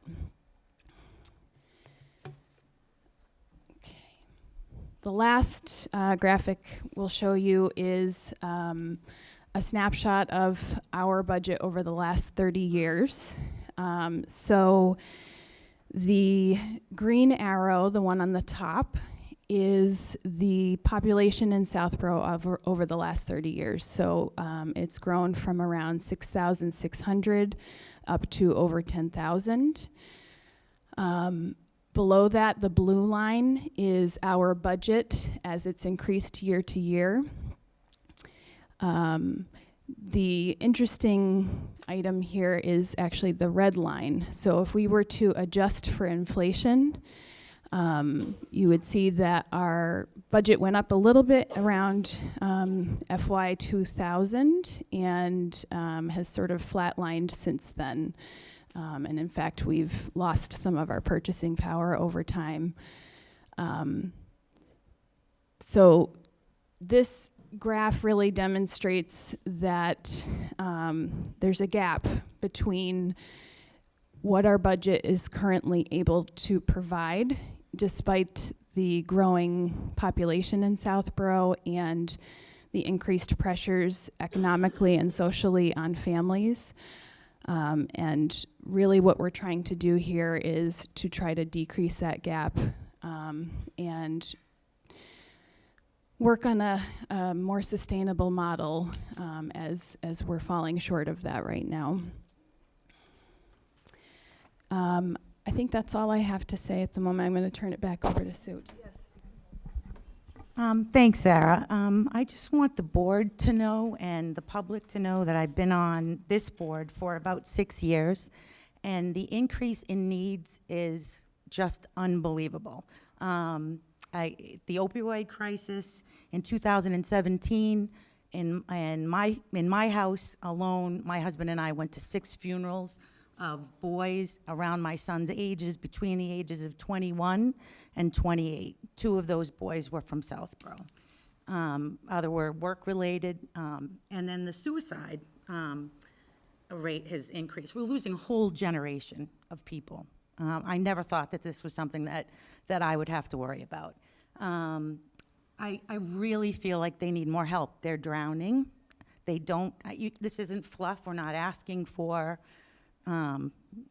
fluff. This is life and death situations. I really feel like it's a crisis, and they're, for people to come in the door when you have enough nerve to actually walk into their building and ask for help, and maybe they don't want to turn people away, so they're overworked. It's a mental health crisis, and I really, really think that they need this, and our board feels the same way. I'm very, very passionate about this. So we're asking for your help. I believe they are the safety net. They're very, very important to our community. Our residents, our neighbors, should be able to expect that they can get the help that they need. I appreciate your time, and I think that's all. Thank you so much. Thank you very much. Sarah, I know I had asked Brian a couple questions, and I know you had answered them, and I think it might be very informative for the public as well. Sure. One of the questions I had asked was, is the town able to bill someone that may have health insurance that might offset some of the costs, which might offset some of the additions you're looking for your department? You gave a great answer, and I'd like to give you the floor to respond to that as well, because I'm sure other people have that same question. Sure. In fact, that comes up every year. So there's 3 major reasons why it would be very difficult for us to accept insurance. The first of this being that we would have to become a licensed mental health clinic in order to do so. In order to become a licensed mental health clinic, we would have to staff a psychiatrist. On average, they bill for about $250 an hour. We would also have to staff a psychologist as well as the therapist that we have. So that would be one requirement. The second would be probably the most challenging of the 3. In order to accept certain types of insurance, we would have to get on insurance panels for each of these different types of insurances. Insurance panels only have so many slots available for providers. And once they have filled their panel, they close the panel so that they're not taking on any more providers. They don't need any more. The likelihood that any insurance panel would give one of the slots to our department when we can only work with Southborough residents, and furthermore, only work with Southborough residents that take that particular insurance, it's a very small number of people. And so they're not likely to give us one of these coveted slots. The last piece is really about billing. All the red tape, all the time it takes to follow up on insurance questions, take care of all of the billing issues would really require an additional staff person to be able to manage all of that, which would be an additional expense for the town. Okay, thank you. Also, what % of your time would you say, I know that Youth and Family Services does work through the schools and whatnot. If you had to divide your time between the schools, maybe not your time, I shouldn't say your time, your Our department, thank you. Sure. Your department's time in trying to get an idea, would you say it's 20%, 50%, or a little bit more? It really varies from one year to the next. I would say when I was in my position as the assistant director, it was a lot more. We've moved into a beautiful space. I don't know if people have come by to see it. It's really really accommodated us in being able to do more in our office space. Let the viewing public know where that is. Oh, yes, sorry, 21 Highland Street. We moved into the same building as the Recreation Department down the hall. Please come visit us anytime. And so we have more capacity in this new office space, which is wonderful. I would say currently, I do think that the schools take full advantage of referring. As you can imagine, since we're here telling you about feeling overwhelmed with need, they are also, and so we have a very collaborative relationship with the school department, and they invite us to come into the schools and see youth during the school day. We use the schools after school to meet with kids. So I would say at least 50%. At this current time. Yeah. And I understand it fluctuates It's like very everything hard, else. yeah, It yeah. ebbs and flows. Even within a certain time of year, we stop working with people, we start working with people, so. Right. Now, this may not be a question you can answer, but I will ask either Mr. Purple or Mr. Ballantyne, and they may not know the answer to this either, regarding the reimbursement from the state for undersped and whether or not that may or may not cover counseling of any type, or however the state terms it. Maybe sped isn't the correct term, but through the program for children with disabilities or on IEPs, or is there must be some type of reimbursement back from the state? Okay, that's fine. I don't know either. That's why.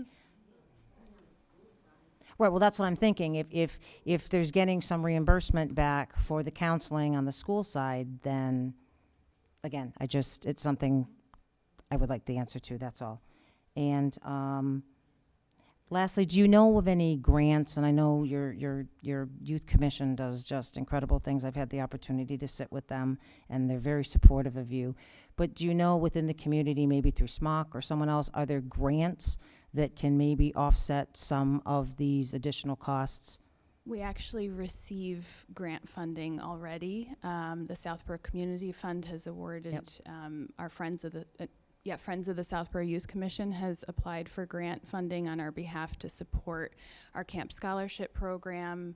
The emergency fund that I referenced all comes from, we share that grant with the food pantry and the senior center. All of that is grant funded from the community fund. A lot of the grant funding that's available out there is for programs and projects, whereas the town is really the only place that we're able to get funding for personnel. Okay. And that answers my question. I guess I understand all the good things you do. I've been fortunate enough to have been able to send people your way that you have tremendously helped in their time of need, and it's greatly appreciated by all. I just look at the budget and I worry how the number of people you're looking to add over time. And, we discussed tonight adding potentially 2 full-time people with benefits included. And that's not taking away that you have a need, and I don't dispute that in any way. It's just how we're going to get there, to get you what you need to do. I think that's important. It's important for our youth and for all their families in town. I think it's a wonderful service.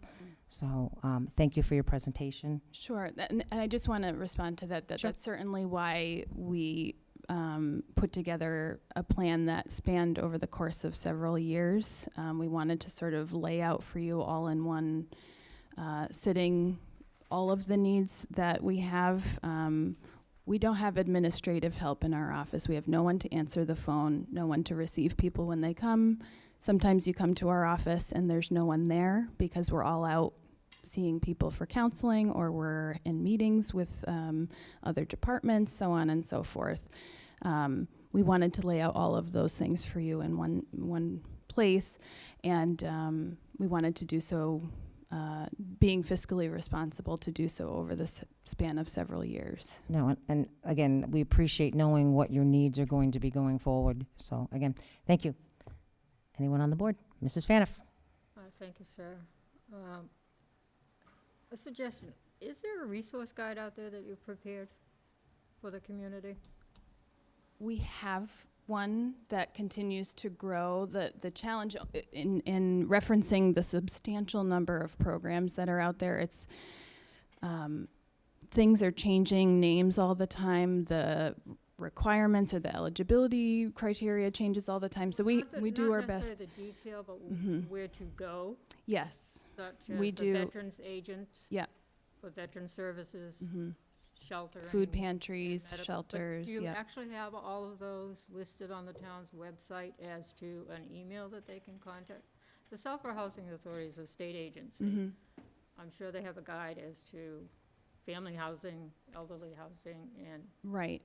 Right. so do we have anything in place We have a guide. It's not on the website, mainly because it changes so often that we don't have somebody currently who has the time to be able to make those changes and do the research. And in fact, that's exactly the model that we hope to move towards.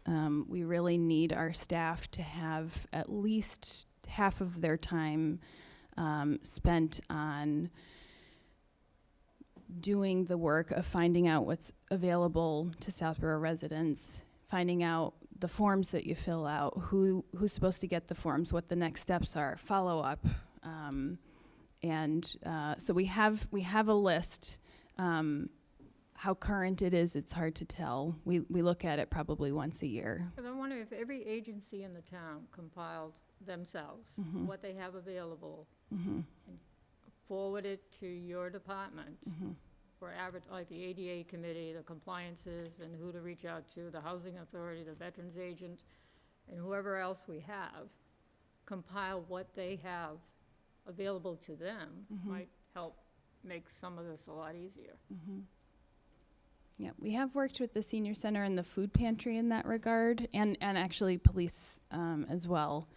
But A senior it's- work-off program to help compile this? Do we have anyone in the We have department? somebody working. we have 2 already. Yeah. But because they do counseling, we have to be very careful too about how many volunteers you have in there. Well, the sensitivity. I Yeah, understand exactly. that, but We want, I'm looking more at the program position, coordinated position, to help with some of that. Right.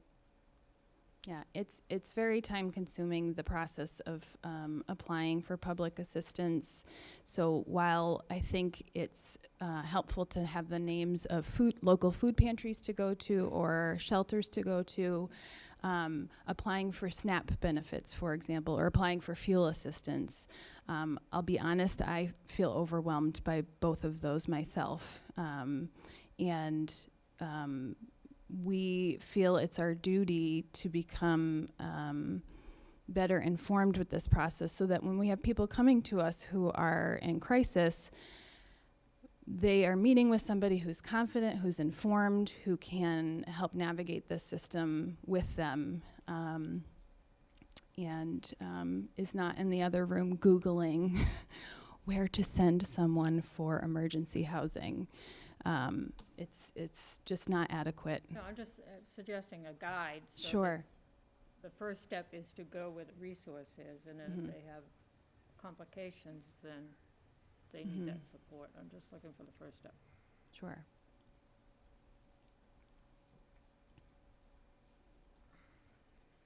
Back to your slide on mine is page 6. The pie chart, Yep. that's 2018, right? 2016. Right. We took the very daunting task of attempting to count how many hours we do what. And I'm sure there's been some shift in that. It's okay. I would say the need-based services more recently has increased. We share those services across 2 employees right now, myself and our program coordinator.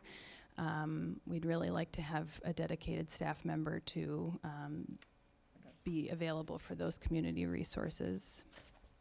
So the data is 2 years old on this chart.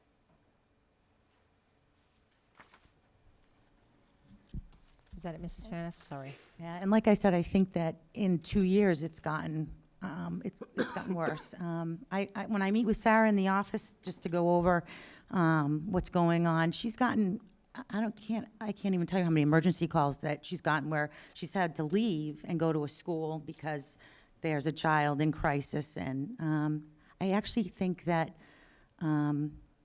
they do so much more than people realize in town. Again, I just think it's very important. I know it's a bad year. Thank you.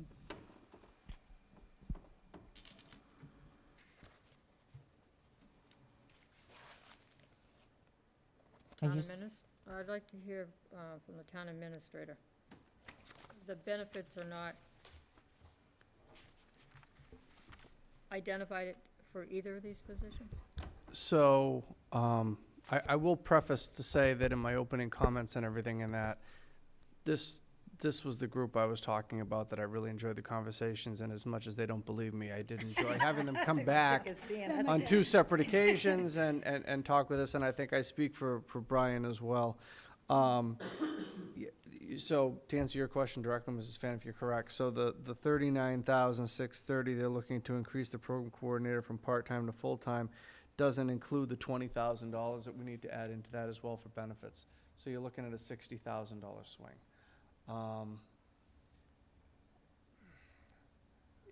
You know, we talk about sustainability, and that's the issue with adding positions, is the sustainability piece of it, is that are we gonna add something this year or for fiscal '20 and cut it in '21? And that's, you know, like I said, so I think I want the board to consider carefully, you know, what you may do, you know, this evening in terms of that. You know, an alternative is, I know that, and I think I know we talked about it with Sarah. I'm not sure if we talked about it with the commission. I know they're looking at 2 part-time people, you know, in '21. Does the board want to consider a part-time position this year to try and help to handle some of that administrative load, to allow them to do, and again, and I have no idea, and I don't want to put you on the spot as to saying whether or not that's something that, I'm sure you're not going to say no, but as to whether or not that helps to get you down the road. I mean, this was one of the departments that when we sat down, Brian and I said, we need to try and do something. This is one of the few areas that we took a step forward beyond 19 levels. And we want to say we appreciate that. We did sense that you heard us and that you appreciated where we were coming from. Thank you for that. So would the part-time employee help you evaluate the department for 1 more year? To see the pros and cons of what you're asking for? I'm not saying what you're asking for is not.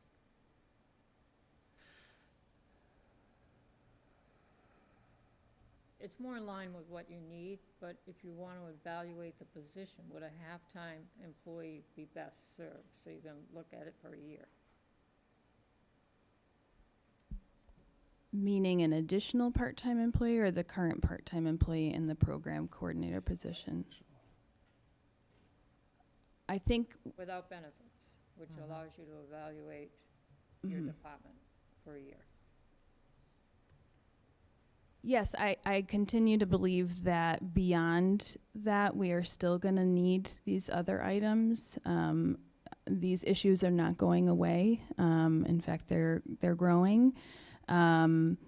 We would welcome any support we could get, administrative especially. A friendly face to receive people when they come in, or as Sue mentioned, if somebody gets the nerve to walk through the door after, suffering for however long, and they arrive and all that's there is a sign that says, "Sorry, there's no one here to receive you. We'll try to get back to you in 24 or 48 hours." So the recommendation in this budget includes that half-time hours. It does not, but I am, Include the half-time hours? it does not. I'm making, it recommends the hour, as we discussed at the beginning, 3 hours ago, when we started the discussion, it talks about, making the full-time assistant position and the part-time position whole for their existing hours through the whole year, because there was some downtime in the summer where the hours dipped a little bit, so it was making those consistent. It does not include a part-time position. I just put that on the table for the board to consider if you are considering doing something. Given the fact that the alternative that is being put on the table for you, based on the information presented, is essentially $60,000. And that is, it's a difficult pill. Well, it's up to the board. Like I said, this is one of those needs where sitting in a room, you know, and having the discussion with them, you know, it makes all the sense in the world. And when you have to put it together with all the other needs and all the other departments, it becomes more difficult, and that's why the finance team's job is as difficult as it is sometimes, so, I'm trying to provide you another view.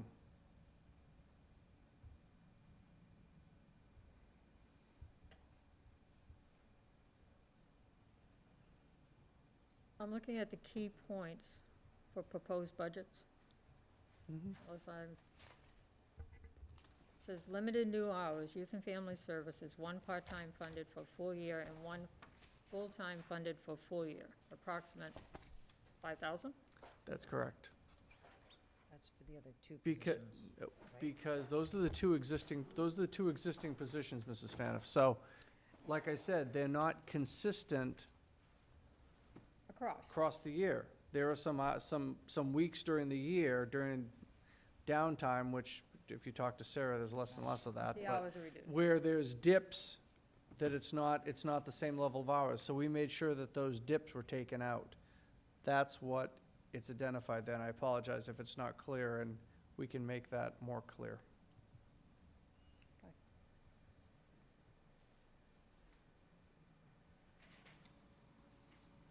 The rest of the board. Mr. Kalenda?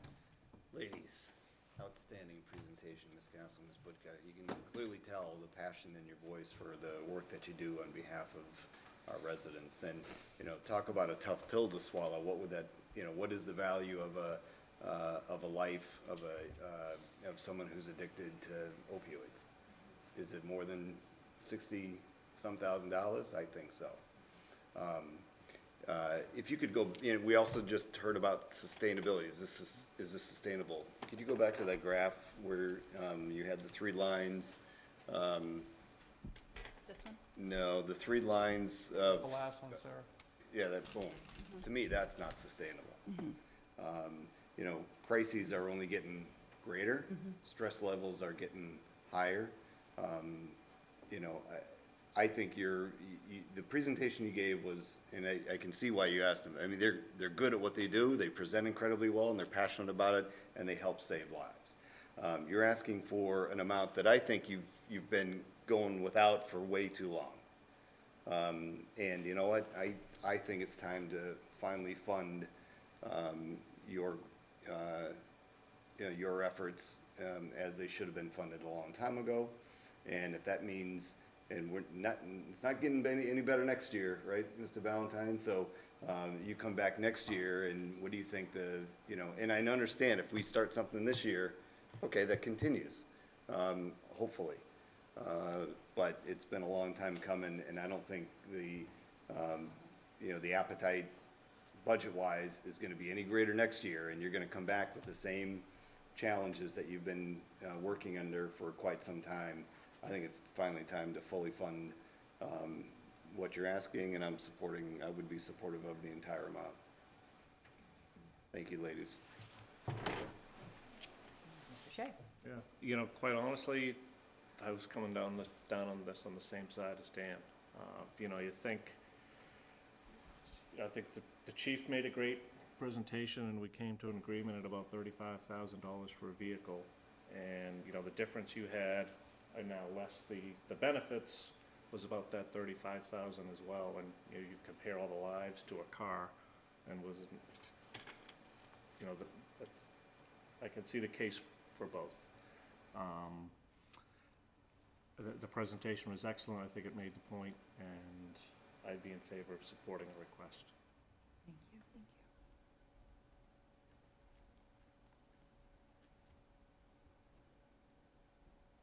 Mrs. Faniff? I'll hear from the chair. Okay, well, I appreciate that there's a need, and I know there's a need. And it's just, how do we get there? How do we, and it's great funding it, but I get the phone calls too from people saying, I can't afford my tax bill as it is. So it's, for me, and not that it's not for everybody else, it's a balancing act on how do we best serve the taxpayer. And again, you being able to help people is helping the taxpayer. But at the same time, how do we get there? We've now, between the cruiser and if we fund this, we're looking at adding at least another $25 onto the tax bill. And again, $25 may not be a life. I understand that, and I understand the point you're making, Mr. Kalenda. I worry where we have asked the DPW, and again, it's you may not view it as a road versus a life, but Karen sat here. She has nothing further to give either. And everybody has requests, and it's tough to try to pick the requests that still benefit everybody as the taxpayer and the tax rate. I want to support you very much. I just have a hard time for $60,000 this year in 1 year.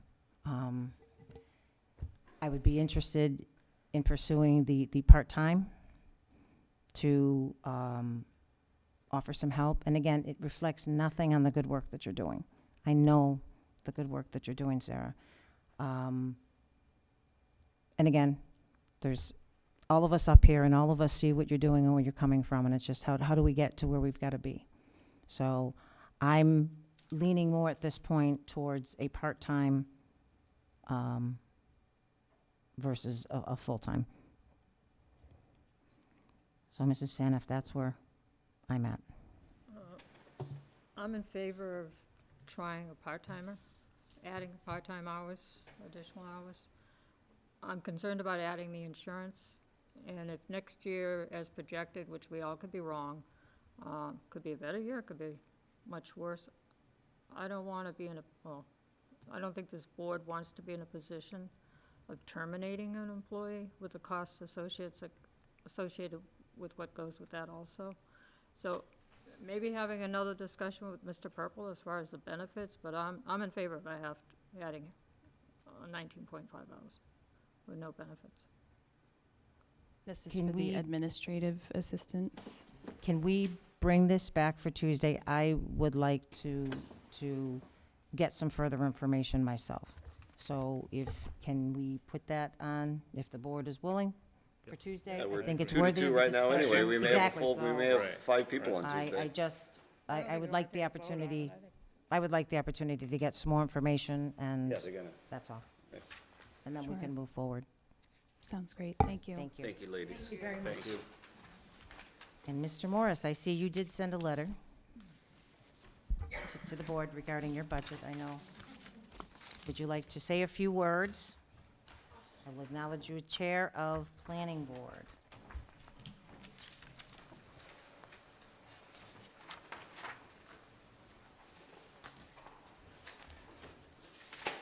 Good evening. Don Morris on the Planning Board. The letter was from the town planner? I apologize. Is that correct? I would assume at your direction, maybe not? I knew about it. Okay.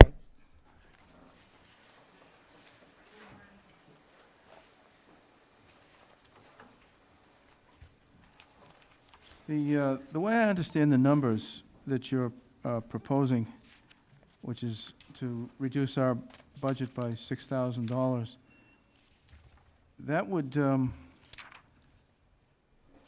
actually be a decrease in our budget from the current year. Because we've included the 2.5%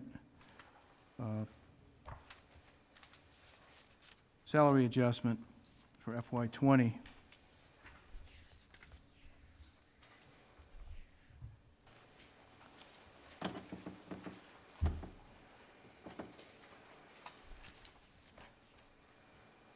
only other numbers that are in there are the 2,500 for the master plan, which is not an every year thing.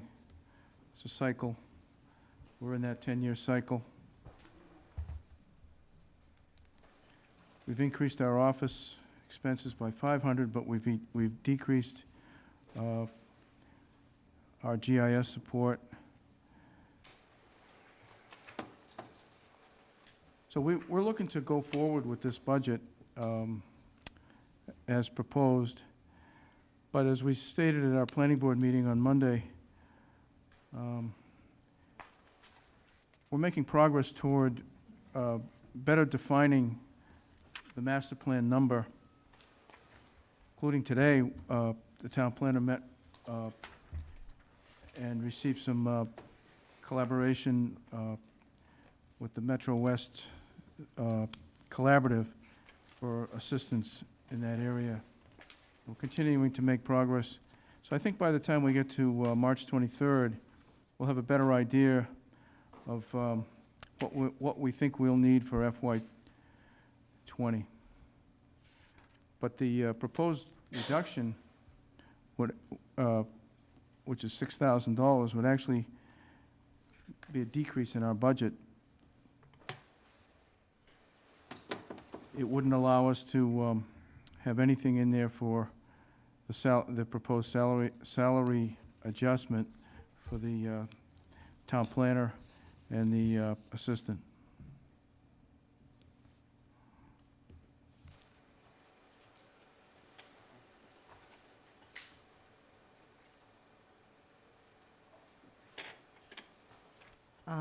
Okay. Mr. Purple, do you have anything from the finance team before we? On this particular On issue this or in particular- general?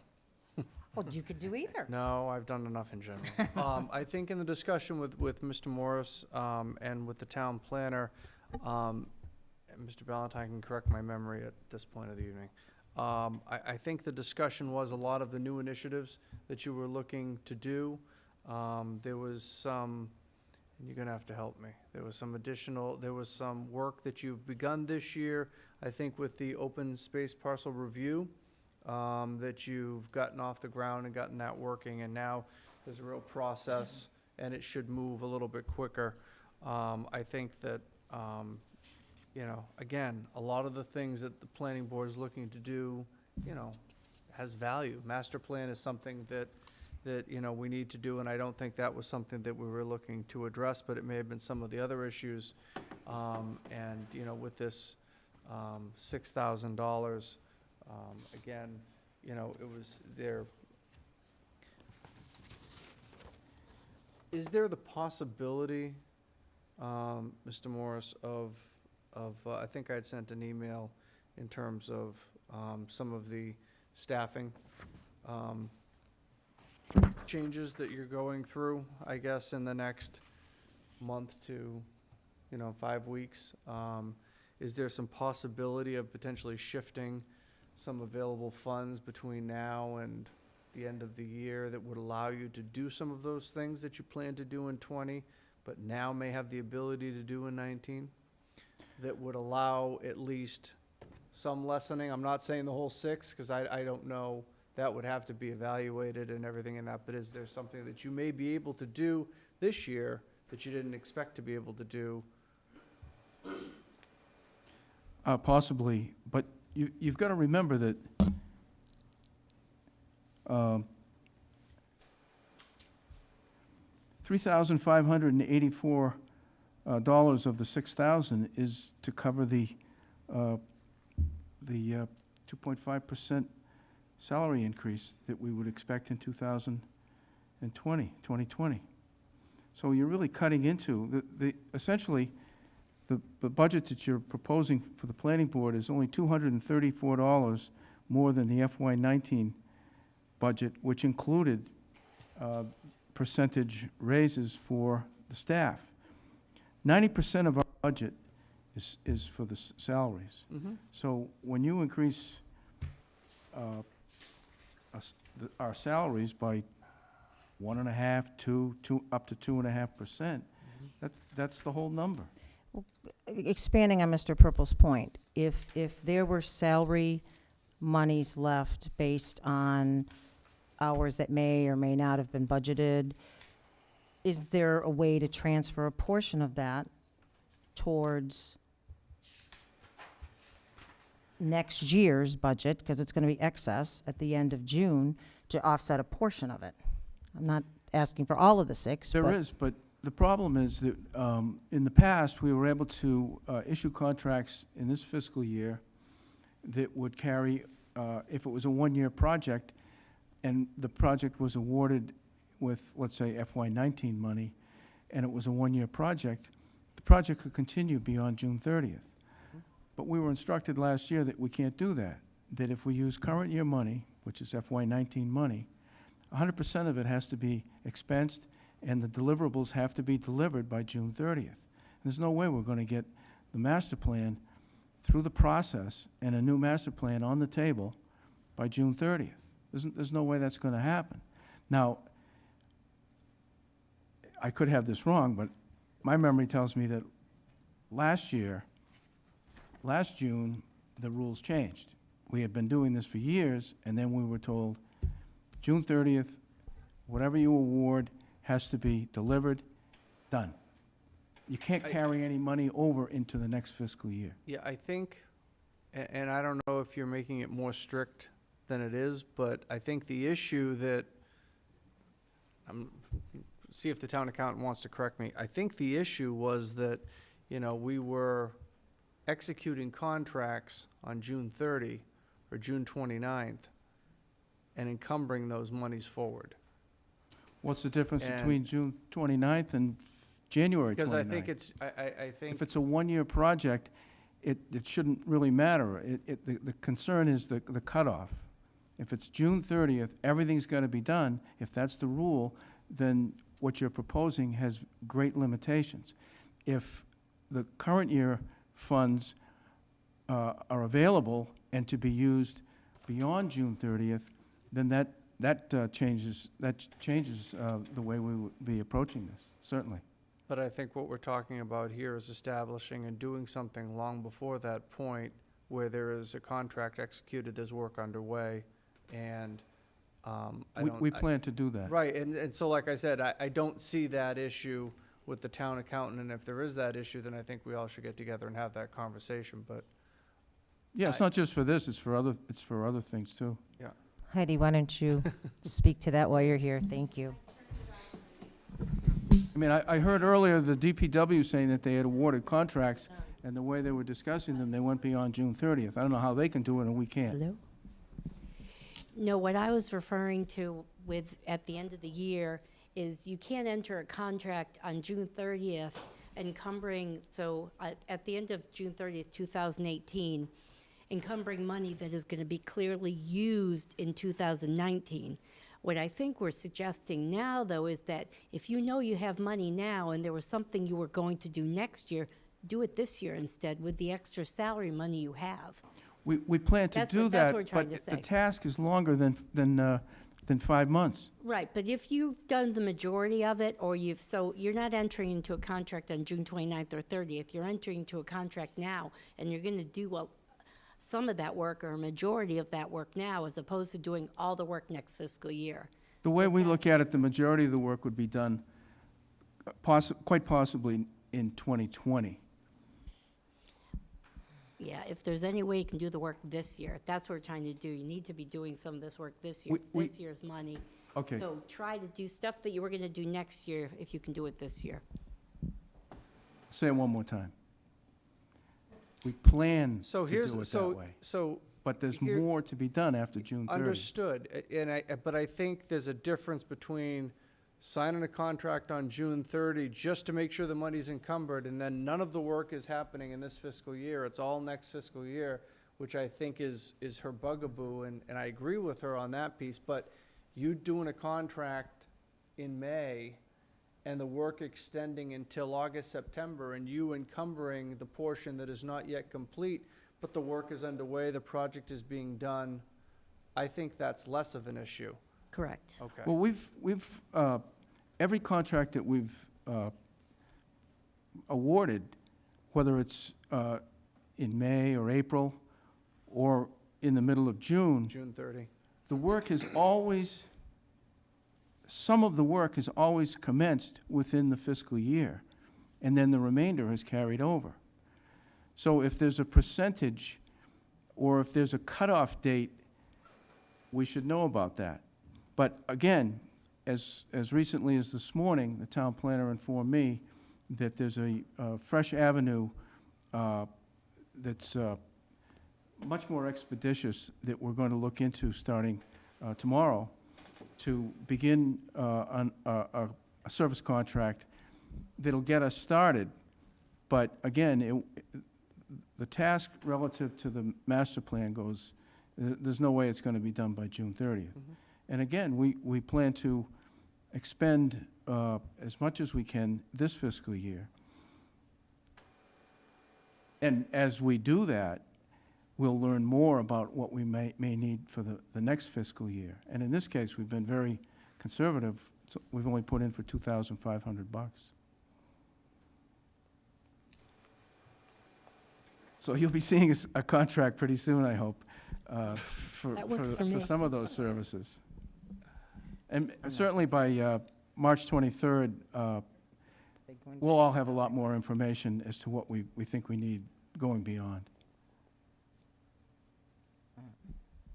So essentially then, if I understand correctly, we're not going to change this number now. We're probably not changing this number when the budget is set, but there may be something that happens between now and when town meeting closes. Yes, Okay. and I think Okay. we've stated that in the last couple of weeks, that based on what we know now, we want to keep the number Okay. with the. I appreciate that level of review, so, okay. But please provide the chairman of the planning board with the details on how to encumber the money and the dates that is being requested, that they have to work with. I'll leave that to the esteemed town accountant to work with him on that fact, so. Yeah, we've always started the work within the fiscal year. We haven't, I mean, that's just a basic rule. If you award the contract in formalize this the fiscal process year so and you you have it. start the work in this fiscal year, but if it's more than a few month task, then it carries into the next year. Thank you. Thank you. All right, thank you. Board discussion on recommended budget. Because we've held 4 things till Tuesday, You have held, you held the Green Community Stipend, yeah, you held the Open Space Preservation Commission, yeah, and you held Youth and Family Services. that was only, I believe it was just those 3. That's what I have in my notes. okay, perfect. Okay. You're gonna get more information on the veterans? Yes, And I will get information on the veterans, and Mr. Ballantyne will check with Mr. Stearns and just make sure that he is in agreement with that. And if he is not, then we'll bring that back to the board. And would you arrange for a time that Ms. Gillespie's available in your office? I'll make arrangements to meet her then. Okay. so can we, process-wise, should we wait to recommend the budget or recommend it short of these items? Yes. Yes, okay. So I think then if you want to close out the budget, subject to those 4 items, and veterans being the 4th. Were we gonna hear from the library? From library? Isn't there a differential there as No. well? No, they're all set with their All set. request? Okay. They're all set.